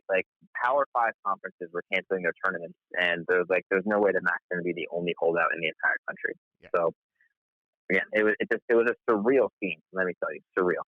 Yeah, one thing we'll never forget for sure, but I will say we are here to talk some Westworld Season 3, and I got to say, John, you and I talked about this before. You said you were kind of out on Westworld Season 2. You said you're all back in now? Season 3, Mike, has been absolutely excellent. It has blown me away, the expectations that I had. I think a big reason for that is it went to a little bit more simplistic storytelling. I don't think there aren't that many timelines to keep track of, so I'm sure we'll go into what other possible facets of the series of this season, because there are some definitely theories out there with that. But they went to more linear storytelling that's easier to follow, and the writing, Mike, is just so much better. The dialogue is crisper. The long soliloquies and speeches that in season 2 seem so forced and way too preachy, they actually seem kind of natural in the flow of season 3. And the way the show looks, Mike, is stunning. I don't know what the budget is for the show. I don't know if it's more than Game of Thrones, but everything in the show looks futuristic and it looks amazing. It really does. Before we dive into the spoilers here, you want to tell me how you got into the show? So I got into the show right away. I saw the first trailer and I was hooked. I like science fiction. I like philosophical movies. And you make a TV show that's high budget, science fiction, and philosophical. I was like, all right, I'm in. I remember when the first trailer came out, I was impressed with the vastness that they showed of what Westworld was. And then if you look at that first trailer, I went back and rewatched it today.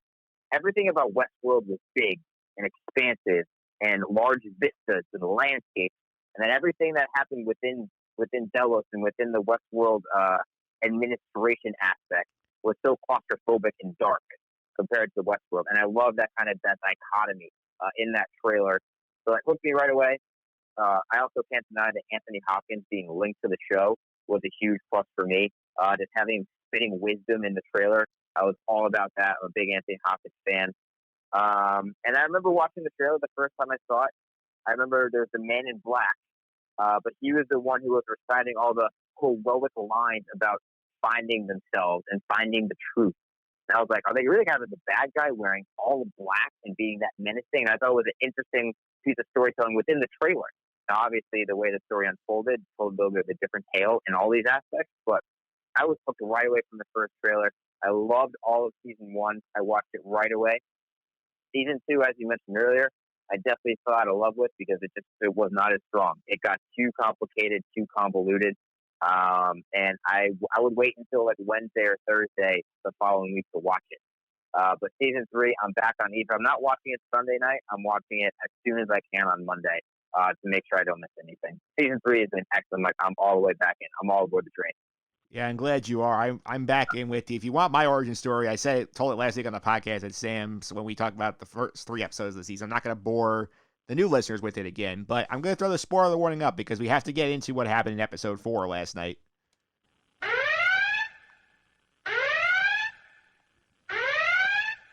Before we go any further, are we sure that you are actually John Stanko, not just me being John Stanko in a host body?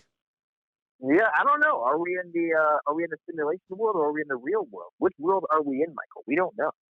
Yeah, we don't know. We could be in May's simulation world where Lee Sizemore is still alive as a host. It's possible. It's possible. Yeah, I mean, we're going to get into episode 4. This episode's really interesting to me, Mike, because in a way, it was the most, how do I say this? It was the most basic cable episode of Westworld I can ever remember. where it was plot driven of we're going to go to the bank, we're going to steal his money, then we're going to get him, and we're going to interact with characters.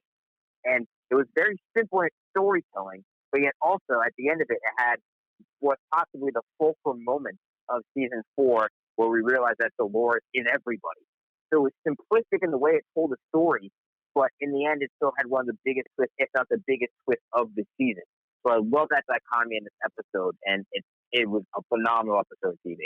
Yeah, I think we have to go to the spoiler. You just mentioned it. Last week, we were talking with Sam. We're trying to figure out who was in Charlotte. We came up with some theories. We said it was Teddy. I thought it might have been Armistice. She said Dad Bernathy could have been in there, but instead, it's Dolores. And Dolores is in every host she's made. She's in Connell's. She's in the guy from Shogun World, who she brought into the real world. Dolores said it best, like, if you need to do a job right, make sure you do it yourself. Yeah, and the thing is, I was not shocked at this reveal. I think it makes a lot of sense because Dolores has the ego where all she wants to do is handle this on her own. And the one thing from season 2 is you knew that she wanted to be like a god. Like, that's the way she sees herself. She sees herself as a liberator and setting people free, like to free for themselves. And that is just now put literally into like tangible form in this season 3 with now her controlling every bit of aspect of her taking over whatever world that she's in. So I love this twist. And like the best thing about this twist is it also makes the show simpler to watch because you don't need to remember as many characters, right? You don't need to remember who's in whose body anymore. Now you just know Dolores is 4 or 5 people. You can pinpoint her storyline to those characters at the bodies that she's in. And then you maybe have Bernard and Maeve, and then those are the 3 main characters, and Sirach. But you know that Dolores is everywhere, so it makes remembering the characters in the storyline so much easier as well. Yeah, I did love that twist, and I read an interview online with Jonathan Nolan and Lisa Joy, the creators of the show, and they said that there's something they had in their minds since the beginning of the show, but they didn't want to break it out too early because it felt like a cheat to have just copies of a personality out there. So now is the right time to bring it out and sort of thing that was interesting is like the ramifications of like putting Dolores in different situations, different personalities. Because like we saw last week when she was in the Charlotte Hale featured episode, how like there are parts where it was sort of adapting the fact that, oh, Charlotte has a kid. I feel bad for the kid, but then you see her go full Dolores and she strangles the pervert in the park. Yeah, I think the interesting is with like with Charlotte is like I had this theory. I don't know if it's accurate or not, but when Charlotte was hurting herself and cutting herself literally in like the shape of a robot to try and find what was inside of her, I kind of think that we didn't see everything in that hotel room, and I kind of think that was a moment where Dolores kind of like had to kill the Charlotte Hale like mind or whatever, because it was corrupted or something like that. And that's the moment where she realized, like, I have to do this on my own. And that's why she's in the bed. Like, I'm a little bit confused about how Charlotte Hale, her mind is no longer in the show. The human form of Charlotte Hale. So I have a theory that the Charlotte Hale was legitimately in her own brain, so Dolores was controlling her, but then it got corrupted, so Dolores had to kill her and then insert herself. And that was the moment where she realized, I have to do this on my own. That's kind of my thinking if we're not seeing everything that happened in that hotel room. I don't know if that's true or not. That's kind of what I'm thinking. Yeah, it's an interesting point because it's something I was noticing too. I actually rewatched the opening credits again because, like, as the first 2 seasons, they tend to drop hints in the opening credits of like, oh, like themes you can watch for. Like this year is very interesting where you see like there's one point where like the host body is swimming and then it starts sinking and the face opens up and it gives that whole theme of like who's inside this body we don't know. And the strike visual in me in the open is the whole idea of like the host body like dipping back into the liquid. In the past 2 seasons, it's been white, and this year it's blood red, which I think is very interesting. Yeah, I mentioned in the opening credits, I love the mix of the red and the white, and there was a very obvious reference to it in the end of episode 4 with Maeve dying and the mixing of the blood and the white host milk, if you will, and it was obvious right there. I think that is symbolic of humans mixing with the robots, and now them blending together. And they also have the strawberry milkshake, Mike, which is literally pink. That was from episode 3 with Caleb. Literally, the strawberry milkshake is pink, which is a blend of red and white. And they lingered on that milkshake so much, and that is such a big part of Caleb's backstory. This is why I have a theory that Caleb is not fully human.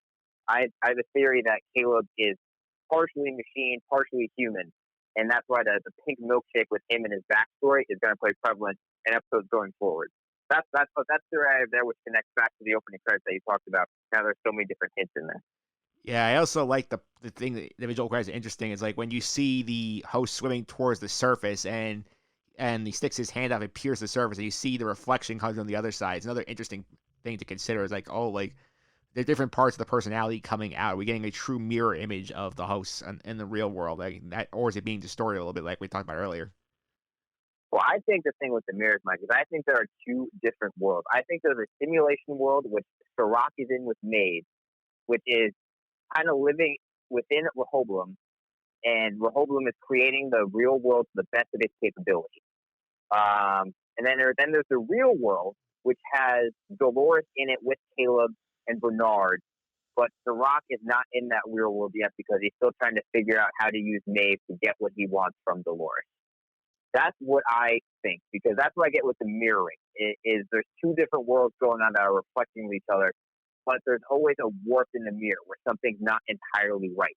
Like, I think Bernard's house, if you compared Bernard's house from episode 4, which Maeve and Sirach went to, and Sirach showed Maeve how Dolores came back and recreated herself. If you compare that to the end of season 2, which was the big twist of Dolores being in Charlotte's body and going back to the house, bringing back Bernard, I think you can tell some differences from the house, which is an example of Rehoboam creating that simulation world to the best of its capabilities, but still there being some slight, not mistakes, but just some slight differences between the simulation world and the real world. And those are eventually going to collide. I don't know how, but I think that is another thing with mirrors, is there are different worlds mirroring each other. The virtual simulation world and then the real world. I think it's definitely interesting you brought that up. You know, Sam mentioned this theory as well last week because we thought that the Maeve part of the world was still a simulation. And to your point, I mean, we have not seen Maeve or Sirach in any other characters' storylines we've seen. We've seen Maeve and we've seen Bernard and Dolores interact. We've seen Dolores interacting with a bunch of other characters. We have not seen Maeve really interact with any of these characters. Like, she's in her own sort of separate bubble. So I could see that theory being a realistic one. Well, she did interact with Dolores, quote unquote, with the reconnecting with the Shogun leader. Yes, exactly. I'm forgetting his name. But he's now head of the Yakuza. So we do see her interact with like Dolores, the mind of Dolores, if you will. But we didn't actually see her interact with the body and the mind, like the real Dolores. So it also proves your point. But I think Dolores has found a way to infiltrate both worlds, which makes her most dangerous and makes her the disruption that Sirach is so worried about. Yeah, as we mentioned before, Dolores is in a bunch of different bodies.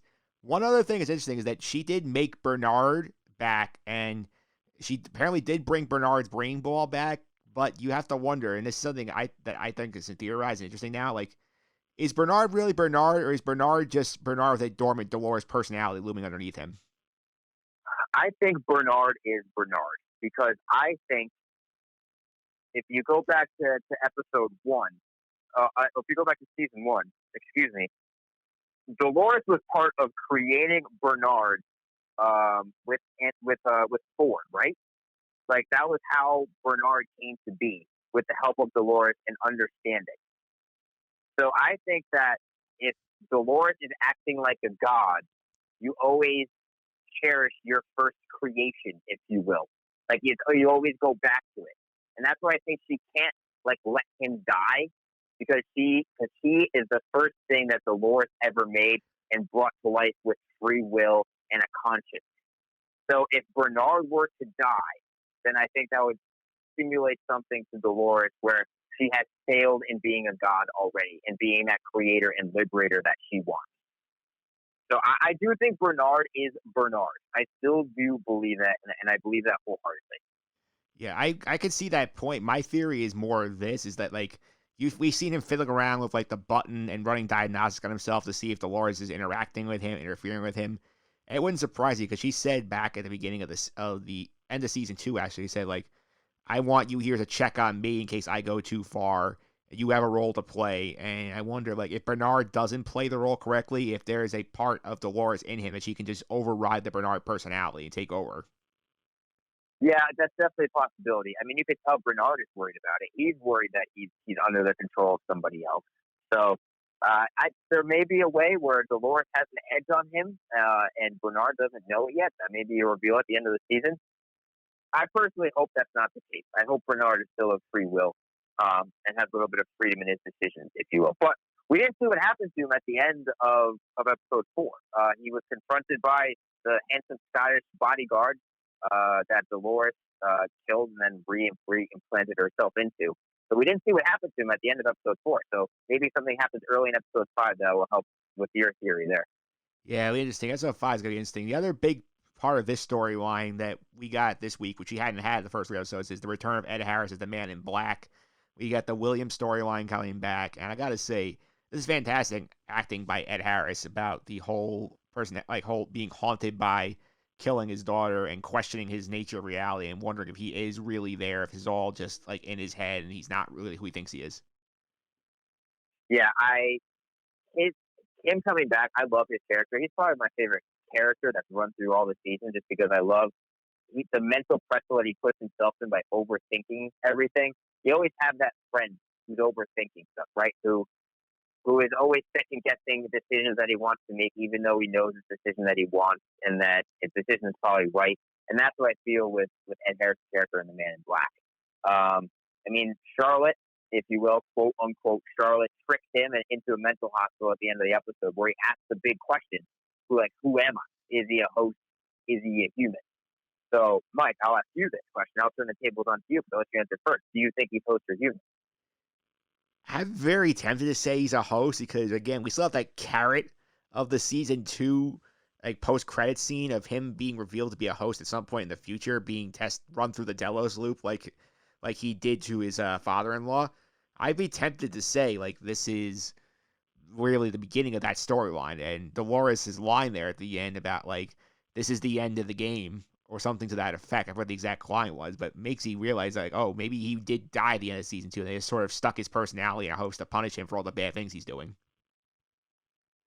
I'm with you. I believe he is a host. And I'm willing to say I'm almost confident that he's a host.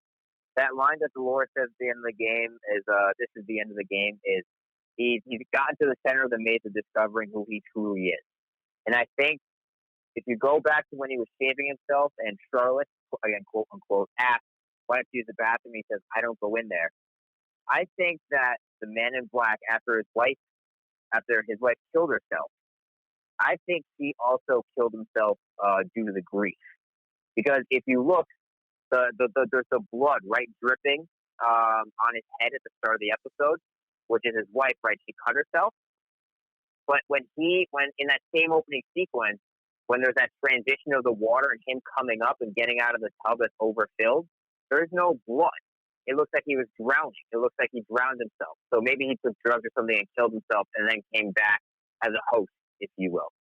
And so I think the thing with his father-in-law was that, right, he was the one that was going crazy in season 2, like, and kept on, like, not being able to complete the loop and always having, like, glitches, right? Yep, that was right. I think that's because he knew he wasn't real.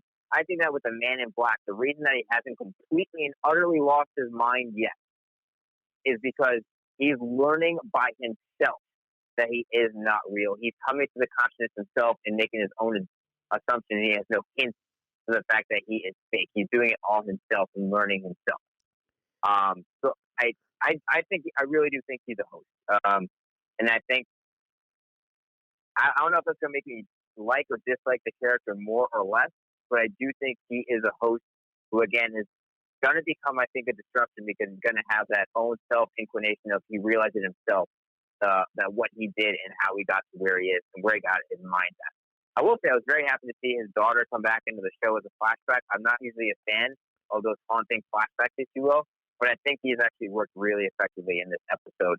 Kind of a reminder to the good parts of season 2, which I enjoyed their relationship and how she died at his hands because he thought that she was a host when she was really human.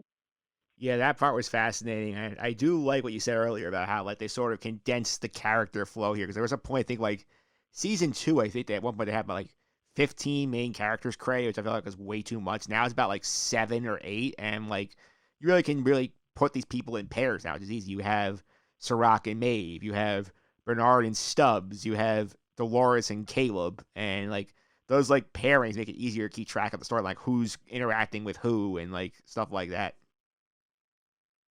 Yeah, I mean, you wonder if Westworld's going to take like after True Detective on HBO, where season 1 was good, season 1 was great. Let's be honest. Season 2 was not that great, and then season 3 was a return to form. So it's kind of following that same formula, if you will, a little bit here. Again, going back to its basic roots a little bit with the storytelling and the writing. And so again, episode 4, it was again very singular in the way it told its story, but it came with the biggest twist at the end, which. I mean, the thing about Westworld, Mike, is you know this, and anyone who watches the show knows this, that there's always more questions than answers. But the thing is, now the questions are interesting, and they're actually worth thinking about, and they're not overwhelming. Yeah, they're not having these big existential questions. You're merely having more simpler questions like, okay, Dolores is duplicating herself. Like, where is her 5th body going to be? Like, when did she get this idea to duplicate herself? Like, those are the questions you raise by this answer, as opposed to, like, where is this mystical alternate reality where the hosts can live? And, like, when can they gain contact? Like, those are, like, deeper, harder to sort of fathom questions. Yeah, I'm very curious to see where this season is going to go. How long is this season, Mike? Do you know? I don't know how many episodes it is. It's only 8 episodes. We're actually halfway through. So we are halfway through. So that makes sense. This is the halfway, the culminating moment. I mean, now we're on the other side of the pulley where all the things that were set, now everything's going to come collapsing to the ground to the big finale. So I'm curious to see what's going to happen. Here's one thing I'll say. I don't think this story ends up well for Caleb. I will say this. I don't think Caleb is going to end up living at the end of the season, if I had to predict. Now, I think Marshawn Lynch has a stronger chance of living through the end of the season than Caleb does. I would agree. Marshawn Lynch, though, was in the rest of the season preview, if you will. So I was happy to have him back as Giggles. I believe his name is Giggles in the show. It's Giggles, which I think is fantastic. It's Giggles. Yeah, so I was happy to see him back. Yeah, before we move on from the Westworld, I want to ask you, as the movie guy, did you like the homages they did to Eyes Wide Shut in the scene at the whorehouse? Yeah, I mean, you could definitely tell there was inspiration there. You get all the wealthy people in a room for a sex party for charity, with the masks and everything like that. Definitely, and like the way Stanley Kubrick made Eyes Wide Shut too, like there's a little bit of a futuristic aspect to it, but also combining that futuristic aspect with like, I don't know, like old Parisian architecture, like old, like not medieval architecture, but like that distinct kind of Gothic kind of feel. And that's the same way they went with in Westworld. So I think there's definitely inspiration there. Listen, you take inspiration from the best people, and Stanley Kubrick's one of the best to ever do it instead of movies. So I don't think there are any parties like that happening now in America. And if there are, like, I'm not getting invited to any of those parties because I do not have enough money. Well, they also should not be happening because we're supposed to be obviously staying 6 feet away from each other. That's right. Self-quarantining. Even the rich and famous, the uber rich and famous, must be self-quarantining. That's absolutely right. Yeah. What's one question you have your eye on the rest of the season? You want to track? Like, what sort of storyline you are most invested in right now? See what's going on. How are they going to bridge the simulation world with the real world? Because I really do believe that there are two worlds mirroring each other. The one in Rehoboam trying to figure out how to solve what's happening in the real world. Then the real world, which Dolores has been wreaking havoc in. How are they going to bridge those and bring Maeve over? Do they bring Sirach over into the quote-unquote real world? Because right now, I think we've only ever seen it in the simulation world, if you will. So how do they bridge that gap? How do they bring those two worlds together in maybe a way that is not crazy and it's just like, this isn't believable, or in a way that's too cheesy and hokey? It's a delicate line to walk, and it's a delicate tightrope to balance. But with the way season 3 has been going thus far, I'm fairly confident that the showrunners and the writers are going to find a good way to do it. But that's what I'm most curious about. Yeah, I'm curious to see where the Sirach angle ends specifically. Because remember, he's talking to Maeve, and she's like talking like, "Oh, like you should have brought me to Paris." And he's like, "Well, Paris doesn't exist anymore." I'm like, is it really like got nuked in like the 2040s or something, or is it just a scenario where like this is just Rehoboam not figuring out how to like make the real world completely accurate? I think Paris was blown up in the real world, if you will. That's what I do think. But again, that was an interesting part of the episode. That's a good point. That was kind of, it wasn't talked about, it wasn't expanded on, but it was just a kind of an insight into like the exposition of what maybe the creation of Westworld was to get away from maybe the horrors of what was happening in the real world, and that's why Westworld and Delos was creating the Shogun world and World War II world and stuff like that. So I do think that what happened in the real world in Turok was personally effective. All right, let's pause here on Westworld. There's a lot of stuff, threads in the air. We'll definitely touch back on this again in the future, but I want to touch on another thing. As you said, all hail HBO. They are the kings of content right now. We recently watched the HBO documentary McMillions. Give me the Stanko grade on it. I very much enjoyed McMillions, Mike. I gave it a hearty B+, almost an A-. I really said there was not a bad episode of it. The show, it was incredibly well done. It was a story I had no idea about. Did you have any idea about this, Mike, before you watched the documentary?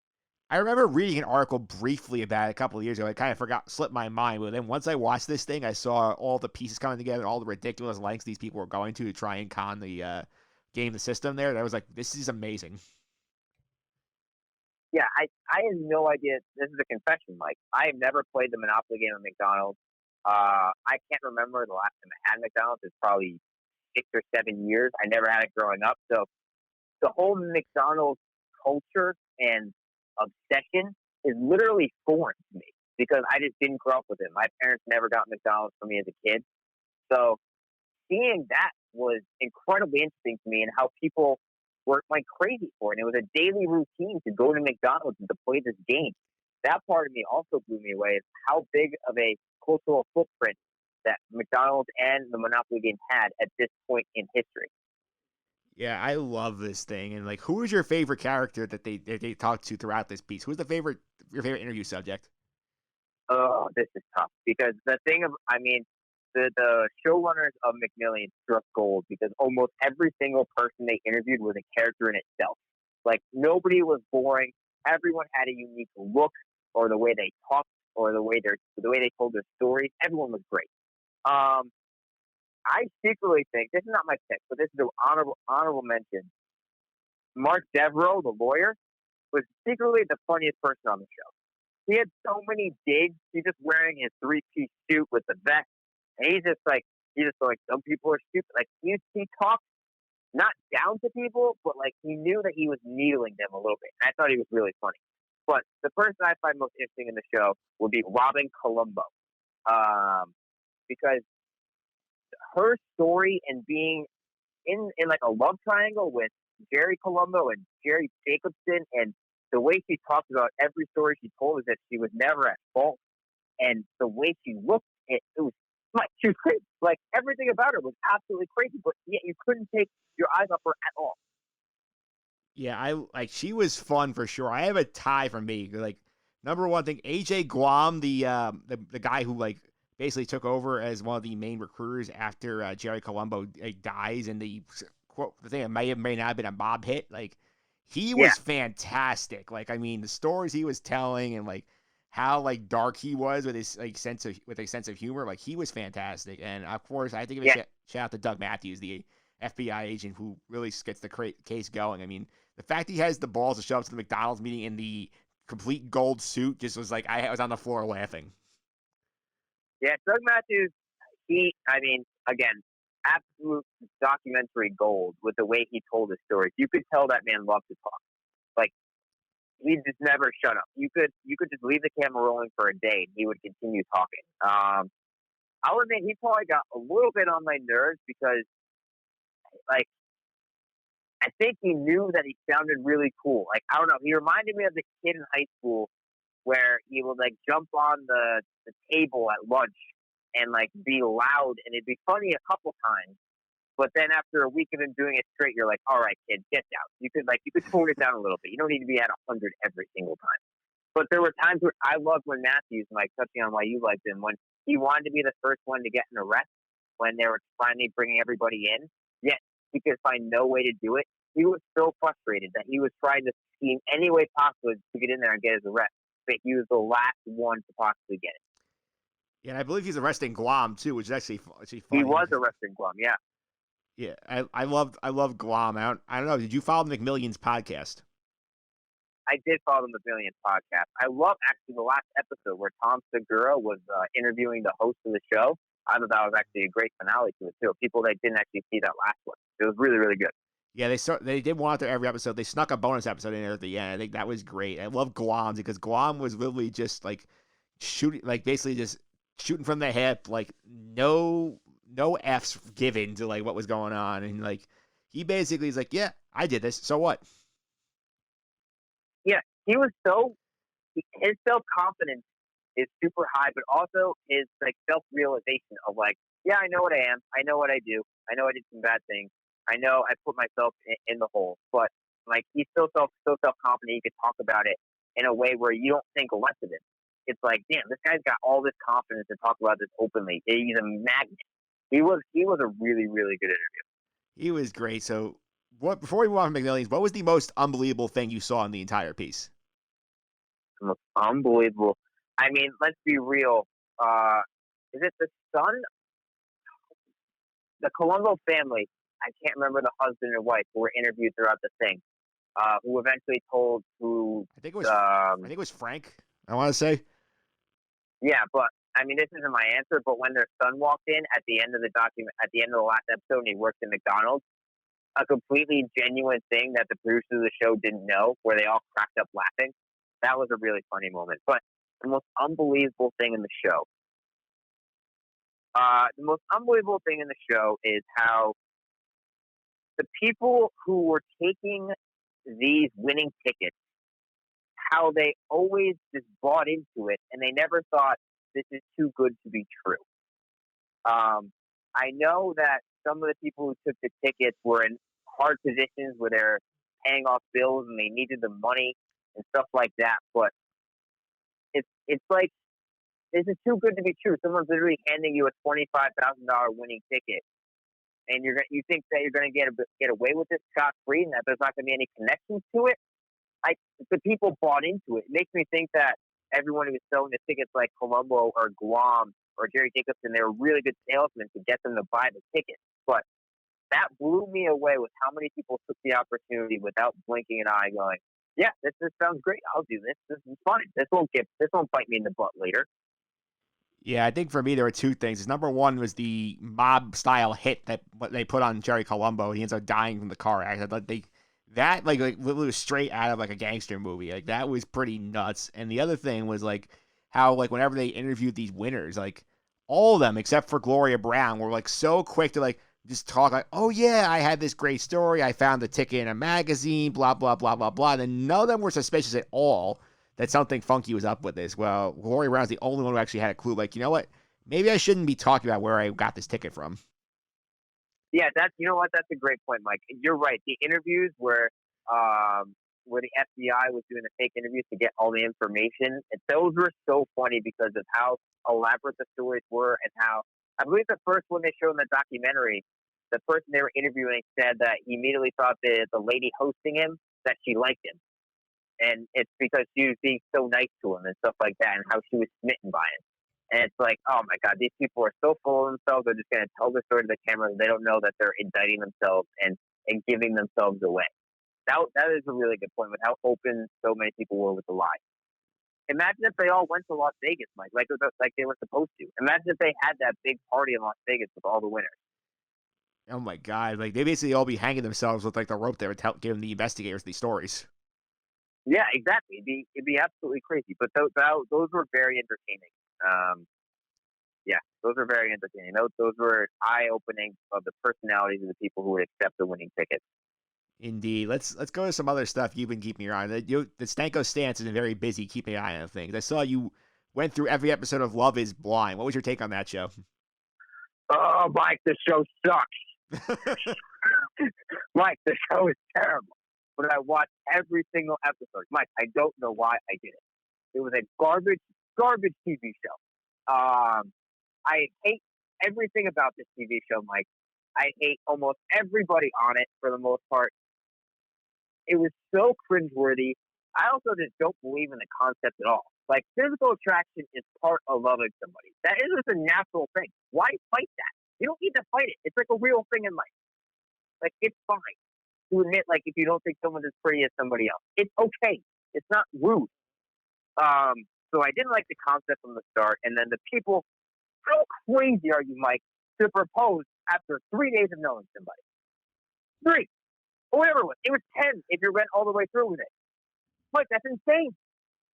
That's absolutely insane. Mark, you're 24 years old and you want to get married to Jessica who's 34? Are you serious? But when I was 24, that was the furthest thing from my mind. God, it's just, you need to have a completely different mindset to be on the show, Mike. And I could not see myself being friends with anybody on the show. Nobody. Just complete different mindset for me at the ages that they're at. And it's insane. It was absolutely an insane show. But as you can see, Mike, I have a visceral reaction to it, so it got to me. And I'm going to tell myself I'm not going to watch seasons 2 and 3. I'm telling myself that now. I'm telling you, and I'm telling your audience.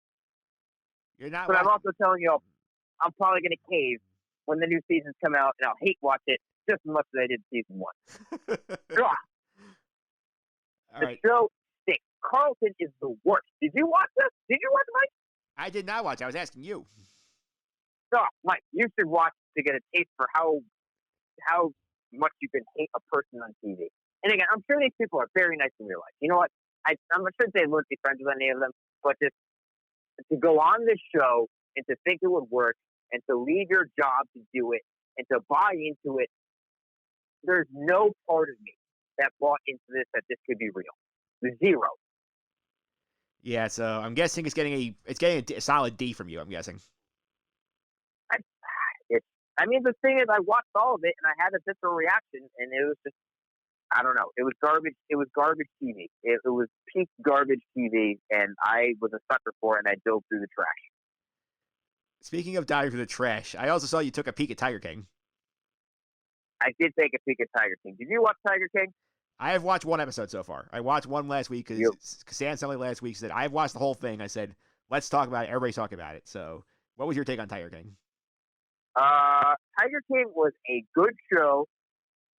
It was not great, but it was entertaining. I do think the show starts off strong, peaks around episode 4 and 5, and then episodes 6 and 7 I thought were the 2 worst episodes. So that's my take. The thing about this show, Mike, is you're gonna root for everybody to fail. Everybody. You want everybody. There's nobody likable in this show. Nobody. And it's hard to make a show like that, a documentary, where you're literally rooting for nobody. There's no protagonist. The only thing you're rooting for is the Tigers to be alive at the end, which isn't even a guarantee, because Joe Exotic and everybody just completely puts Tigers to the wayside, and it's insane. But again, I literally watched this show in one day. I started work one day at 8 a.m. or whatever, and I was like, I'm going to watch Tiger King today, and I just went through it. And I watched it all in one day. I just put it on the background while I was working. And it kept my attention. It kept me awake. It never drew me away where I was suckered in so much where I stopped working, if you will. There were some moments where I was like, well, that is strange. And I would pause for 30 seconds. But it was a good show. It was entertaining. I honestly would not recommend it to people, if I'm being honest with you. I would just say, if you want to, sure, but I'm not saying it's a must-watch by any means. But the thing is, there's nobody to root for in this show, Mike. Nobody. Everyone is despicable. Yeah, that sounds about right from what I've seen. I'm gonna obviously just finish this. I'm up on what people are talking about this, but I just think this is a case where this is a right place, right time show where we're all stuck in our houses, and this show would not have taken off like it has if we were all living our normal lives. You are absolutely 110% correct. 110%. Yeah, because I talked about this with Sam last week. She said this theory, we're all sitting in our houses. This probably would have made more attention in the summertime as people discover it slowly, and they would have gotten there, but it would not have been an overnight hit like it was. No, I mean, I'm amazed with how much this took over the internet. And there are so many memes that you can make, like Carol Baskin. You haven't seen the episode yet, but I'll let you make your own determination. But she has become a meme juggernaut. There are so many memes you can make with her faces and her costumes and different things she does in the show. The thing has become internet gold, and people are mining it for every single cent that they can get. And the thing is, it might be an infinity well because of how crazy the show is. It might. I know they're making another episode, coming out soon, apparently. So they are on. Are they? Yeah, there's supposedly an 8th episode coming out soon on Netflix. Oh no! All right, well I'm gonna watch that, but okay. Yeah, I gotta watch the other 6 before I get to that one, but I'll get there. Yeah, I mean, Joe Exotic has coronavirus in prison too, so I mean, wonder if they'll touch on that in the new episode. Probably not, but it's a crazy show. I mean, the amount of plot. It's the truest test of the truth is stranger than fiction. Like, you can't make this stuff up. You could not make up all this stuff in a fictionalized tale because this can only happen in real life. Yeah, I would tell people who are watching Tiger King, go watch McMillions. You'll get a much more fulfilling experience than Tiger King. McMillions is a much better show. Yeah. Much better show. All right, so as I'm asking everybody, like on the pop culture segments this week, we're sort of doing like the streaming queue, the playlist, whatever you want to call it. So, what else is on the Stanko streaming queue right now? Oh, Mike, there's so much. Honestly, there's too much. I have watched a ton of movies. I think I've added over 20 movies to my list in the past 2 weeks. Some good, some bad. I've watched a bunch of TV shows. I've been on a BBC TV show kick. I watched Killing Eve on Hulu. I don't know if you've seen Killing Eve, but it's excellent. And then I finally watched The Bodyguard on Netflix, which was superb. So that was really good. But I've been watching so many movies, and most of them have been pretty good. I've only had maybe 3 or 4 complete stinkers, but I do have a stinker for you. That was a very popular movie that I thought was really bad. What's that? Frozen 2. Ooh. That movie was trash. It was just not good. The story made no sense. The songs weren't that great. It looked great from a visual effect standpoint, but there was nothing. There was no magic to it. The characters were all annoying. Like, Frozen 2 was a dud. It was gross. Oh, I was so disappointed when I finally saw it on Disney Plus. Yeah, so in other words, an F for Frozen on the Stanko grading scale. No, not an F, but like I mean, for a kids movie, kids will love it. But if you're watching the movie comparing it to the first one, which is I still think a little bit overrated, there is no comparison at all. And I'm very happy now it was not nominated for Best Animated Feature because there's no way it should have been in that list. It was just not a very good animated movie whatsoever. The Secret Life of Pets 2 was a more enjoyable movie than Frozen 2. Hot take. I don't think that's a hot take. I think that's a real take. But in terms of other shows I'm going to watch, in terms of bad reality shows, Mike, I think I'm going to take the plunge into The Circle, which I think you've talked about before. Yes, I will talk about this soon on the podcast. Our good friend Steve Colto. Yes. So I'm going to take the plunge into The Circle for bad reality show background viewing. That's on my list. I'm probably going to catch up on a show, Bosch, on Amazon Prime, which I really enjoyed the first 2 seasons of. I have so many things on HBO that I'm going to watch in terms of movies. And then another trash reality show, but I can't call it trash because I'm going to be stuck in it and probably love every second of it, is the Listen to Your Heart Bachelor 6-episode miniseries on ABC. Because God knows, Mike, I love The Bachelor and Bachelorette, and this is connected to it in some way, shape, or form. So I'm going to be watching Listen to Your Heart on ABC for my Bachelor dose as well. Yeah, this is some fun picks on there. I mean, next week on this pop culture segment, we're bringing a new voice for pop culture. I'm bringing in our friend Alan Pines. He has some stuff that he's been streaming. I'm giving him the Pines playlist next week to give us some recommendations. I'm going to throw mine out there next week as well. So we're giving you some recommendations, not going to be just Westworld next week.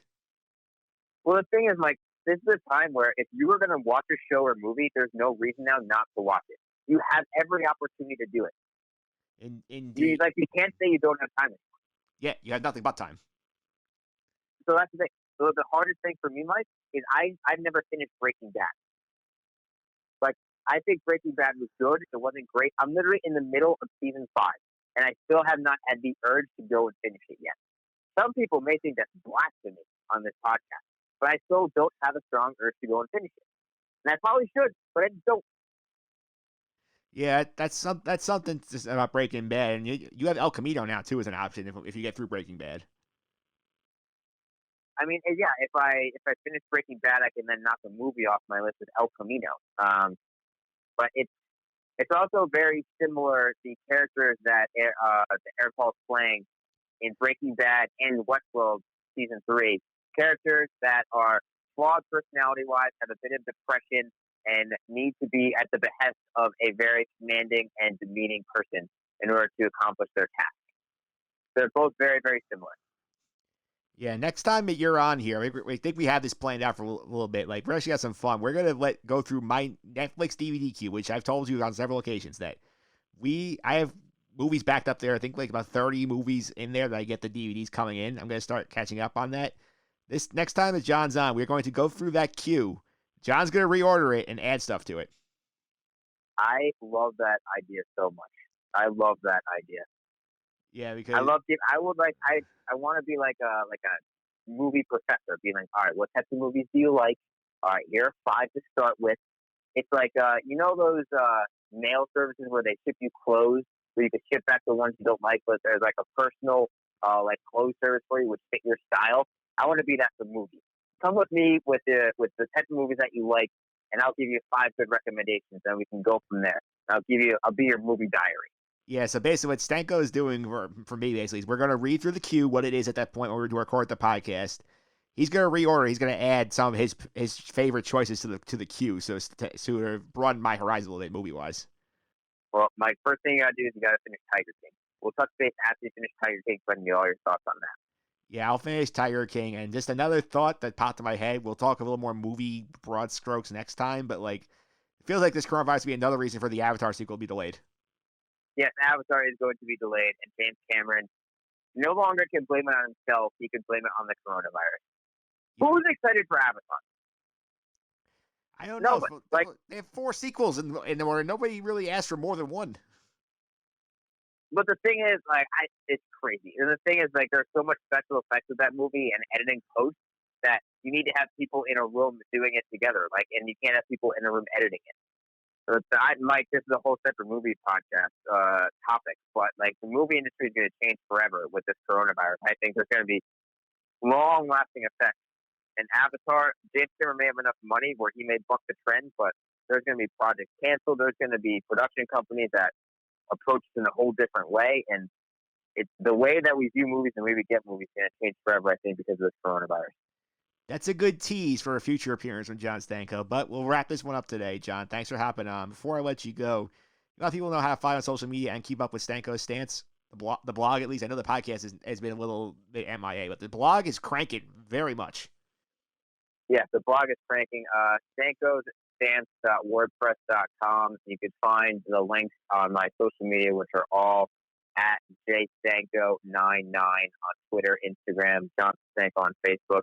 I'm public. Come find me. I rant and rave about my TV viewing and movie viewing. And when I watch The Circle, I will be having episode by episode reactions of me yelling at the people on the screen. So those are always very entertaining, just me venting. So Mike, appreciate letting me plug stankosstance.wordpress.com. Hey, and I'll throw this one out there to you. If you finish The Circle by the time me and our buddy Steve Kultz are ready to record, you're welcome to come on that podcast as well. Oh, let's make it a tripod. Let's get the trio on there. Yeah, we'll get the conference call going. I would love that. All right, John. I'll hop into your Yorktown party. All right, John. Thanks again. Mike, thank you. All right, and that will do for this week's show. I want to thank my guest, Brian Costello, for calling in to talk about the New York Jets offseason, preview the draft a little bit. I want to thank the members of the Jets Fan Forum, Martino, Puccio, Will Schneiderhan, and Rocky DiPaola for calling in, talking about the Jets in a deep dive conversation, as well as the great John Stanko for calling in to talk about Westworld, McMillions, whatever else is on his mind. Always fun talking to the great John Stanko. If you want more stuff like this podcast, including my review of the HBO documentary, The Scheme, about the college basketball probe that the FBI ran a couple of years ago, check out the blog over at justendthesuffering.wordpress.com. You also leave us some feedback and star ratings. That means a lot to this podcast. It'll help me get this podcast even better going forward. Be sure to subscribe as well. You can subscribe on iTunes, Google Play, TuneIn, Stitcher, or Spotify, all the usual suspects. You can go back in the archives, look at all our old episodes of the podcast. There's a lot out there, and I know we have nothing but time, so go ahead, check out some of our old episodes. We have a lot of great guests on of late. You can also go to my YouTube channel, Mike Phillips on YouTube. I'm putting up individual conversations from the episodes and the full episodes on there as well. You can also follow me on Twitter.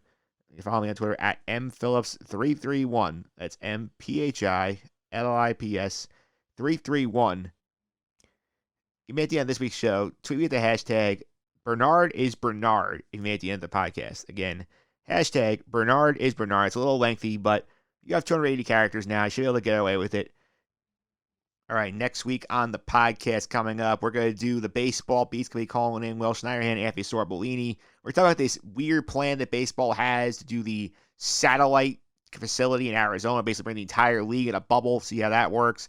Also be joined by the great Alan Pines I mentioned earlier. We're going to talk a little pop culture stuff, get the Pines playlist, give you some fun stuff to stream in the meantime. Until then, I'll be a better week than tennis fans.